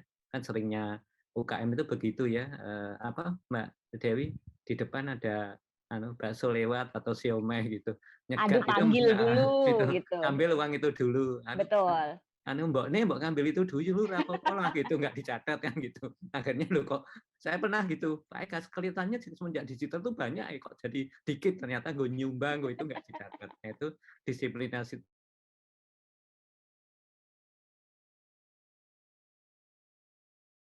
harus fair ya, misalnya di rumah masih rumah ya tetap dihitung listriknya pakai berapa seperti itu, sehingga nanti kalau ketika punya kantor toko sendiri itu tidak jadi persoalan. Ya, kemudian itu beberapa kurang lebih ini ya langkah-langkah, dan rata-rata yang melakukan itu pernah tercepat itu ngelinggo kebun teh itu kita lakukan itu nggak sampai sebulan itu melalui Shopee seingat saya dia mendapatkan market di Jakarta untuk teh walaupun dari gunung itu ya, gunung kebun teh Linggo. Kemudian pakai marketplace lain misalnya Tokopedia yang dikenal gitu ya. Itu juga mendapatkan. Nah, tapi pernah ada yang penting jangan putus asa ya. Jadi rutin terus seperti itu. Terus terakhir ada yang tapi rata-rata 4-6 bulan itu sudah bisa mendapatkan market atau pelanggan. Kemudian yang terakhir mulailah mengenalkan produk secara serius itu dari networking yang misalnya Mbak WhatsApp teman TK itu ada ya. Teman TK, KW untuk TK pengajian apa-apanya sampai itu semuanya dikenalkan sambil membawa mereka untuk ke sosial media yang mereka kembangkan. Ya kurang lebih gitu, Mbak. Ya, Ini artinya bisa mengkombinasikan antara sisi marketing konvensional dengan sisi Iya, marketing yang betul. modern Iya. gitu Ya, ya, memang Pak Eka rata-rata ya. mix ya. Seperti Bu Cini juga sama. Kalau kurang mantap datang ke toko, kenapa ke toko Mas? Saya itu Pak benar kalau kulitnya bagus kan harus megang ya. Harus megang. Ya gitu. Karena ada orang seperti saya punya teman ya lucu Mbak. Saya itu suka durian Pak Eka, tapi kalau nggak lihat pohon duriannya saya itu nggak mantap mau Nggak beli. mantep gitu ya. Sampai saya itu diajak jalan nyari pohon durian yang ada pohon duriannya. Nanti kalau ada pohon durian dia milih, oh ini bagus gitu ya. Betul, Ya ada betul. yang nggak seperti itu ya Mbak. Iya, iya. Ini greget dari konsumen juga ternyata membuat ada hal yang berbeda gitu ya, Pak. Ada yang gregetnya memang ya sudah belanja online, apalagi untuk kita-kita yang sibuk. Tapi ada orang-orang yang kalau nggak megang, kalau nggak datang langsung tuh kurang mantep Betul. gitu ya, Pak Eka ya. Ya. Dan kebetulan Bu Cini kan cukup terkenal ya, kalau nggak salah Bu Jokowi pernah ke situ ya Mas ya? Ya pernah Pak. Pernah. Langsung Jokowi, ngeborong ya Mas Yoi ya? Pak JK, Bu JK, dan kawan-kawan pernah. Wow. Pernah ke situ semua. Berarti nanti Pak Eka juga dari PT Sarana Infotechno Mitra Solusi datang gitu ya? Iya, paling enggak itu Kan belanja. Selebnya Jogja. Iya, Oke Mas, kalau tadi kan greget dari konsumen itu berbeda-beda. Ada yang lebih memilih untuk belanja online, ada yang memilih untuk belanja offline. Nah ini ternyata juga penjual kan pasti ada gregetnya tersendiri Mas. Apa ada dirasakan nggak sih Mas beda gregetnya antara jualan online dengan jualan offline, Mas Yoi? Iya, sangat beda ya sebenarnya, sangat beda sekali. Terutama memang seperti yang disampaikan Pak Eka tadi, lebih untuk kecepatannya. Jadi karena online itu artinya real time kan dia. Jadi waktu itu dia pengen beli ya udah waktu itu harus ada barang. Sementara gitu ya. Iya, sementara produksi itu kan tidak seperti itu konsepnya. Produksi itu dia ada persiapan dan segala macam. Nah, akhirnya memang kita harus nyari titik tengahnya sih. Titik tengahnya artinya memang sebagian sudah kita persiapkan dulu sebelum kita melakukan promo, ya kan. Memang kesiapan di dalam sendiri juga harus kita persiapkan. Jadi kita memang untuk di online sendiri promosinya belum terlalu agresif karena memang di internalnya kita belum lagi sedang kita persiapkan timnya, karena begitu itu sudah kita promokan besar-besaran dan segala macam itu yang di dalam sendiri harus siap. Dan kalau nggak siap bisa berbahaya kan, artinya nama juga jadi rusak gara-gara itu. Nah, itu harus kita antisipasi sebelumnya sih sebenarnya. Gregetnya lebih ke kecepatannya. Jadi waktu produksi dan pengiriman itu sangat cepat sekali kalau untuk. Dan itu artinya memang kita harus mempersiapkan SDM yang juga bisa handling dengan hal tersebut ya, Mas Yoi ya. Betul, betul, dan itu butuh penyesuaian dan tidak bisa serta-merta kita alihkan itu bisa, tapi lebih kita harus banyak menyesuaikan dengan kondisi yang sekarang. Nah, kebetulan memang teman-teman karyawan di sini sudah pada paham. Jadi kalau memang harus kirim ya saat itu ya hari itu harus kirim misalnya seperti langsung itu. gercep gitu ya. Gercep, nggak harus nunggu besok-besok lagi. Nah, itu memang komitmen kita untuk artinya komitmen pelayanan kita kepada customer seperti itu. Nah Pak Eka, terkait dengan penjualan online yang real time gitu Pak, kan kalau misalnya Dewi mau beli barang A, udah nemu tokonya langsung klik, pengennya fast response. Cuman kan kadang-kadang ada beberapa usaha atau mungkin kita sebut UMKM ya Pak Eka yang ini belum ada SDM-nya nih untuk handling 24/7 24 jam dalam sehari gitu Pak Eka. Ini kemudian apa yang harus dilakukan? Apakah memang tanggung jawab memegang online ini bisa diserahkan kepada tim atau lebih baik dipegang oleh satu orang Pak Eka? Wah, Pak Eka belum ini ya, mungkin ada gangguan sinyal lagi ya. Oke, kita keep dulu pertanyaan untuk Pak Eka, ini langsung kita ke kolom chat lagi ya, Mas Yoi dari Ibu Ika Nur Setiawati. Mas Yoi, saya mau nanya gimana bisnis Bu Cini saat masa pandemi tetap bisa berjalan lancar. Terus juga saya mau tahu tantangan yang dialami, gimana cara mengatasi kendala yang dialami selama pandemi, Mas Yoi. Terima kasih. Monggo. Selama pandemi itu ya semua susah ya. Tapi apapun ya karena memang ini sudah bidang kita ya kita harus berupaya sedemikian rupa supaya tetap bisa melanjutkan usaha kita. Jadi kita harus punya strategi sih sebenarnya. Yang pertama memang kalau di masa-masa yang krisis seperti ini kan kami pada khususnya sudah mengalami beberapa krisis dan melewatinya, ya kan. Nah, kalau di masa krisis itu memang strategi kita ya bertahan. Intinya bertahan sekuatnya gitu intinya ya. bertahan sekuatnya, apapun yang bisa kita lakukan untuk bertahan ya bertahan. Nah, karena ibaratnya kalau produksi itu sempat berhenti, itu nanti akan memulainya akan susah lagi, ya kan. Untuk pemanasannya itu akan susah lagi. Apalagi kita ini kan tenaga manusia yang kalau nggak terlatih setiap hari juga mungkin kemampuannya juga akan menurun, ya kan.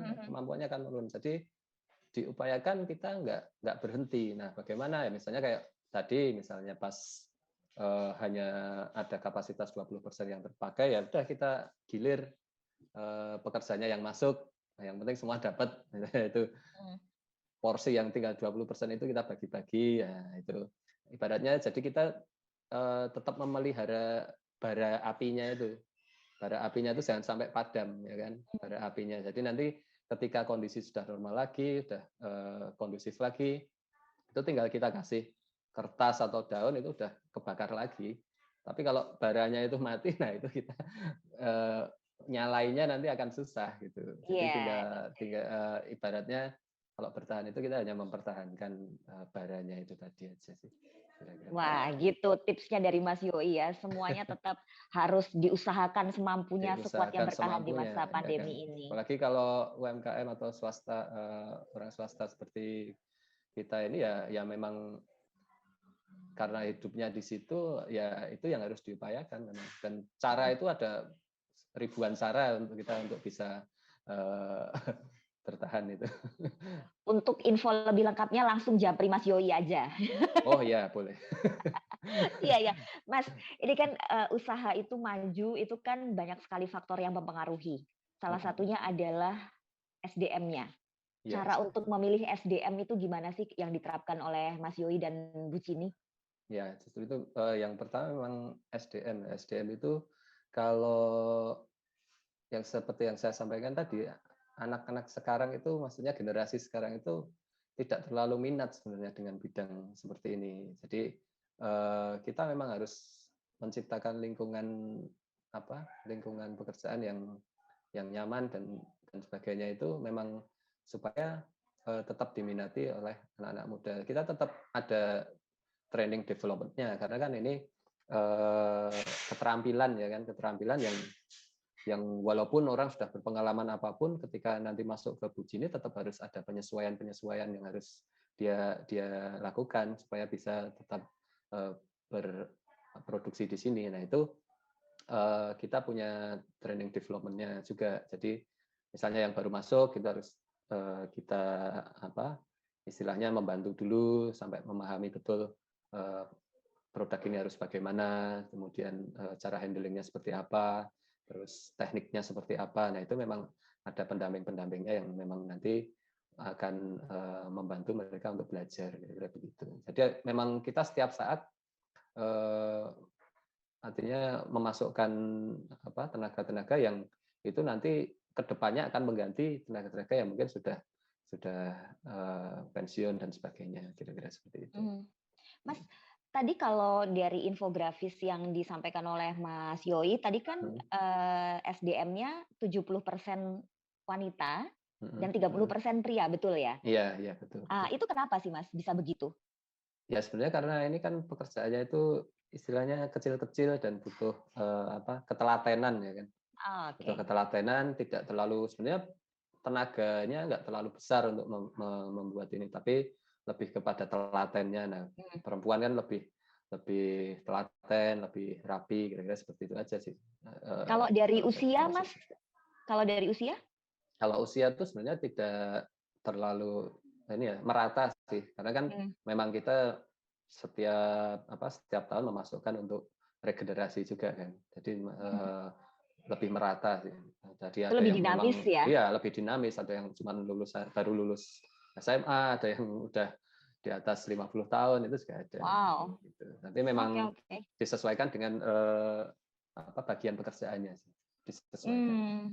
Ada yang mulai dari awal, kemudian Ya, ada yang betul, sudah betul. finishing gitu Ya, ya? karena memang kalau ini kan walaupun kerajinan tapi tetap semi industri kan. Jadi tetap ada spesialisasi di situ. Jadi Tetap ada spesialisasi, pembagiannya ya? ada pembagian. Nah, dari situ kan supaya untuk produk itu lebih standar juga, kemudian juga misalnya terjadi turnover yang tinggi itu tidak terlalu bermasalah secara keseluruhan ya kan bisa diganti siapa saja karena Oke. spesialisasi gitu. Nggak boleh berhenti produksinya gitu Iya, ya, nggak tetap boleh harus berhenti. jalan. Trainingnya kan lebih mudah juga. Kira-kira begitu. Mas, ini ada pertanyaan unik. Mohon info ya dari Ibu Windiastuti. Mas Yoi, mohon info, apa yang unik dari produk Bucini selain harganya yang premium? Apa, Mas? Tapi Apa mohon ya? dikoreksi, apakah benar memang Bucini ini harganya medium, Mas? Range harganya berapa sih sebetulnya? Ya sebenarnya kalau dari sisi target pasarnya, Bucini ini menengah sebenarnya, kelas Menengah ke atas. menengah sebenarnya di menengah. Oke. Jadi kalau untuk kelas premium sebenarnya juga belum juga. Kelas premium tuh syaratnya juga banyak sekali kan, termasuk dari after sales service-nya dan segala macam, termasuk kemasan dan segala macam. Kita hanya sederhana sekali, itu sebenarnya kelasnya masuk kelas menengah. Bahkan Tapi untuk yang sudah melangkah ke sana dong, Mas. Kemasannya juga kemarin Dewi lihat bagus dan ada after sales service-nya juga kan, terbukti iya, bahwa kalau itu ada memang kerusakan minor bisa diperbaiki gitu. Memang kita melangkah ke situ. Cuman kemarin ada pilihan juga. Jadi kalau kita mau bikin second brand itu kan bisa di atasnya atau di bawahnya kan. Nah itu mungkin nanti justru malah yang ada yang di atasnya Bucini atau begitu. Tapi Second memang and third brand. tapi kalau dari harga dan kualitas barang itu sebenarnya kita di kelas menengah. Bahkan untuk yang keluar negeri pun itu kalau di sana itu termasuk kelas menengah ke bawah malahan. Oh gitu. Iya, Oke. Jadi bukan yang setara dengan brand-brand ternama misalnya tadi Louis Vuitton dan segala macam, tapi lebih ke kelas menengah aja gitu.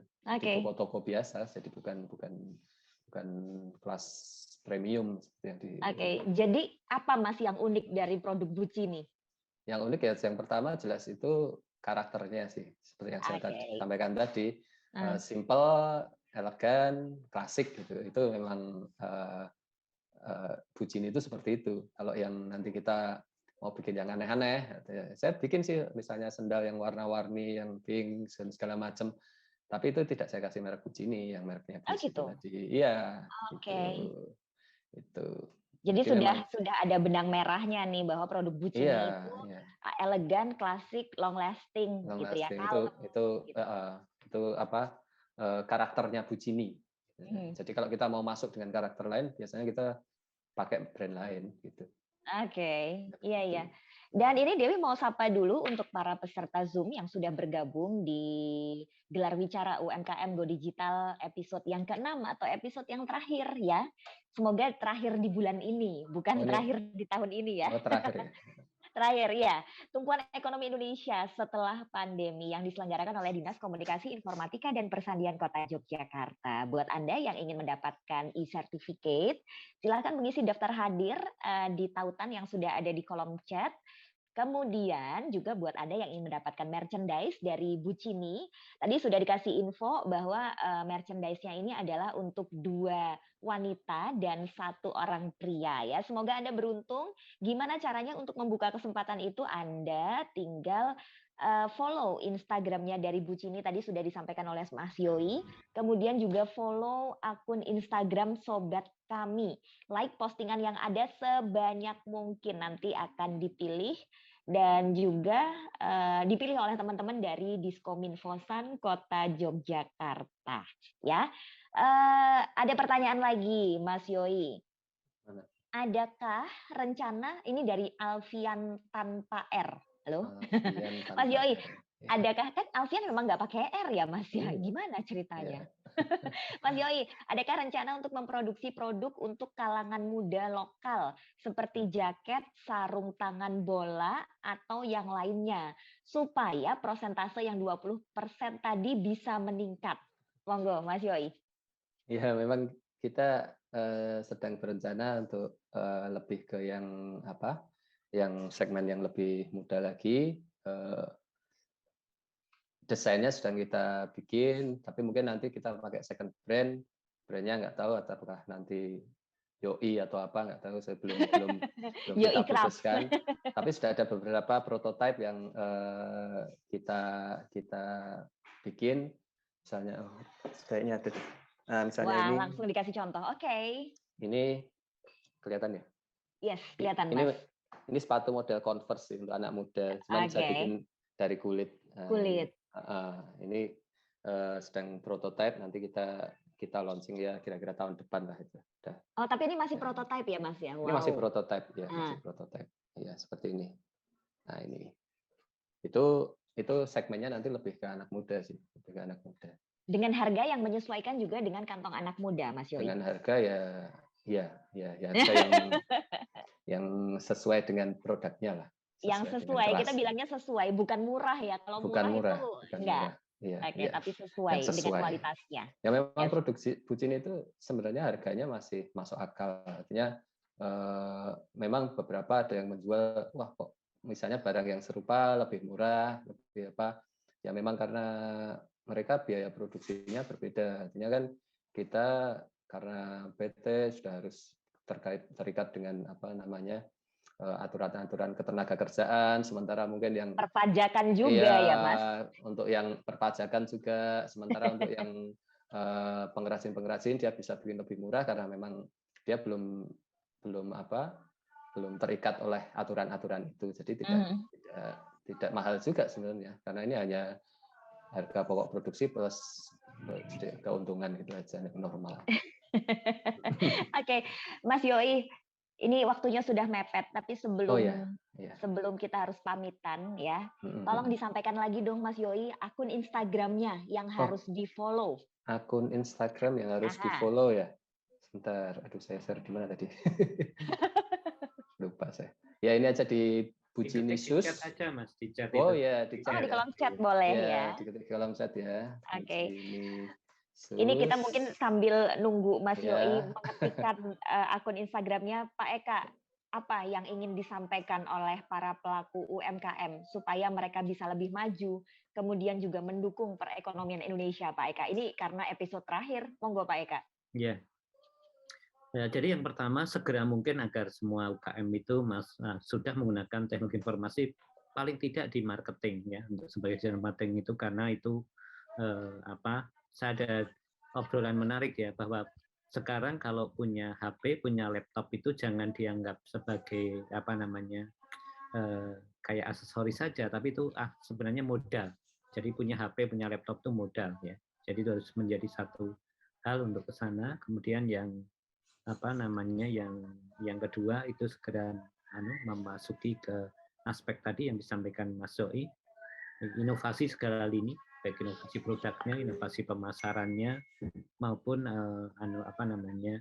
inovasi yang kemungkinan dari kemitraan. Kemudian yang terakhir tadi yang sampaikan ke Mbak Dewi ya, memastikan bahwa informasi yang kita bangun itu bisa bekerja, itu aja ya.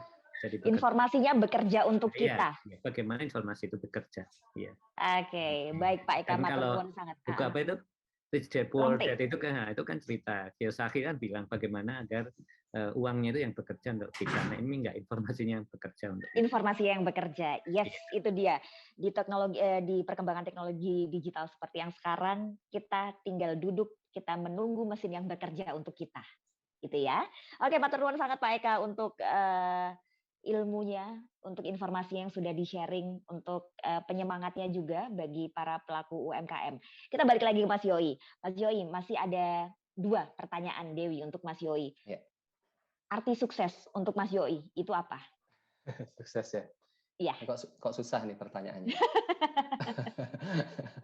Jadi sukses itu artinya masing-masing orang akan relatif sekali ya, pengertian tentang suksesnya bagi masing-masing orang tentu akan berbeda, tapi buat saya sendiri sukses itu ada sebuah pencapaian yang itu memang sudah artinya kita cita-citakan, kita rencanakan, dan itu kemudian terwujud. Nah itu adalah sebuah kesuksesan. Tapi kalau kita hanya sekedar berangan-angan tanpa ngapa-ngapain, nah itu juga nggak akan mencapai sebuah kesuksesan itu sendiri. Jadi Oke. kesuksesan ya pencapaian yang sudah memang kita rencanakan itu aja sih.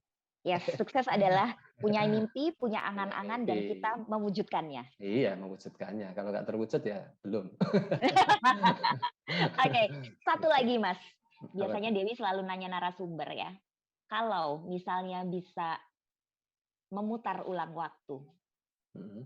ke tahun 97, ke awal Bucini berdiri. Iya. Mas Yoi bisa ketemu sama Mas Yoi di tahun 1997. Apa kira-kira nasihat atau penyemangat yang akan Mas Yoi sampaikan ke Mas Yoi di tahun 97? Apa ya penyemangat? Ini lebih susah dari yang tadi ternyata. Jadi ya lakukan apa yang kamu inginkan atau kamu akan menyesal kalau tidak kamu coba gitu. Oke, Lakukan lebih baik apa? mencoba Lebih baik daripada daripada nanti kamu menyesal. Wah ini menyesal karena kenapa tidak saya dulu mencoba. nggak begini ya, gitu. Kenapa Oke. saya dulu nggak gitu? Nah, itu lakukan aja sudah. Soal hasilnya nanti serahkan. Sing penting yakin ya Mas. Yang penting yakin ya kayak sumber kencono. Sumber kencono. Pak Eka ini sing Ya. penting yakin. Jadi para pelaku UMKM juga sing penting yakin, mulai dulu. Nanti Ya, sambil mulai diusahakan dulu. sambil belajar kita berjalan ya Pak Eka. Iya. Ya, sedikit nambah boleh, Mbak. Monggo Pak Eka. Ini ucapan yang saya berikan dulu dengan tim waktu pelatihan anak-anak muda yang anti human trafficking. Itu kalau nggak salah Bill Gates apa yang bilang. Sederhananya begini. Kalau Anda hari ini dalam posisi di keluarga yang tidak mampu, ya itu harus diterima sebagai mungkin takdirmu. Tapi ke depan era digital internet tetap miskin itu salah sendiri. Oke, kalau sekarang kita ada di posisi yang susah, itu artinya takdir. Tapi kalau kita besok susah, udah ada internet, punya HP, udah itu masih miskin itu salah sendiri. Salah sendiri. Oke, kenapa kita nggak mau maju? Itu. Iya. Oke, matur nuwun sangat Pak Eka dari PT Sarana Info Tekno Mitra Solusi. Terima kasih sekali sudah membuka wawasan, dan terima kasih juga untuk Mas Yoi ya selaku CEO dari Bucini Shoes and Craft. Banyak sekali informasi, banyak sekali pengetahuan yang sudah di-sharing. Buat para peserta yang masih pengen menggali lebih dalam lagi, japri aja nanti Mas Yoi. Tapi syaratnya follow dulu Instagramnya. Ya, tetap jualan. Tetap jualan @bucinishus, kemudian @bucinishop dan @buis.project. Langsung di follow, langsung like sebanyak-banyaknya. Dan Mas Yoi, boleh dong dipilih aja siapa kira-kira peserta Zoom di hari ini yang beruntung untuk mendapatkan masing-masing satu buah merchandise ya. Ada 2 orang cewek dan 1 orang cowok yang beruntung di hari ini. Monggo silahkan, cap cip cup kembang kuncup juga boleh Mas Yoi. Silakan aja tadi saya sudah ini Mbak Dewi untuk apa? Mbak Dewi yang satunya. Mbak Dewi yang satunya. Mbak Dewi Cipta itu untuk memilih 2 perempuan dan 1 laki-laki yang beruntung pada pagi hari ini. Monggo silakan nanti untuk ini mohon alamat dan namanya untuk pengirimannya. Kalau gitu teman-teman dari Diskominfosan boleh di-sharing nomor call center Paminfo ya, sehingga nanti pemenang yang dipilih oleh Mbak Dewi Ciptaningrum bisa langsung menghubungi call center Paminfo.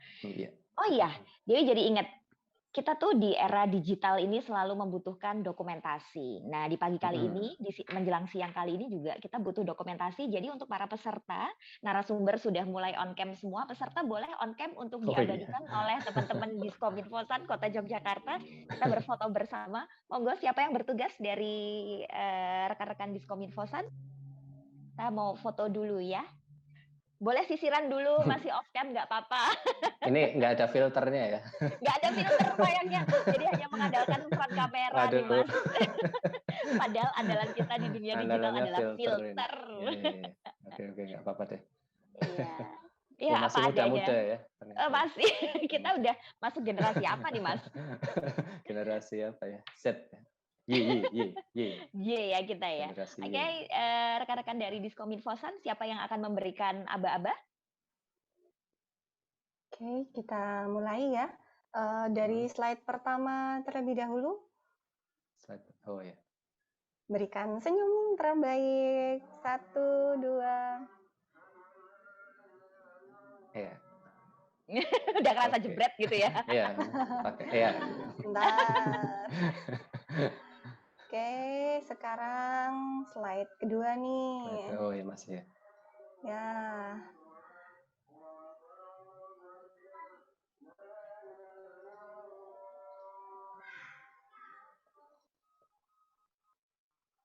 Oke, terima kasih. Siap, matur nuwun sangat. Siap. Terima kasih untuk para narasumber, Mas Yoi, Mas Eka, Sami-sami Mbak Dewi semuanya. Ciptaningrum, dan juga para peserta Zoom yang sudah bergabung. Nanti akan dipilih langsung oleh rekan-rekan dari Diskominfosan ya, siapa yang beruntung untuk mendapatkan 3 buah merchandise. Sudah ada kandidatnya Mbak Dewi, tapi kan tadi syaratnya harus ada follow sama like. Jadi nanti di 3 kandidat yang sudah kita pilih akan kita seleksi lagi nih beneran sudah follow Instagram atau belum gitu. Verifikasi.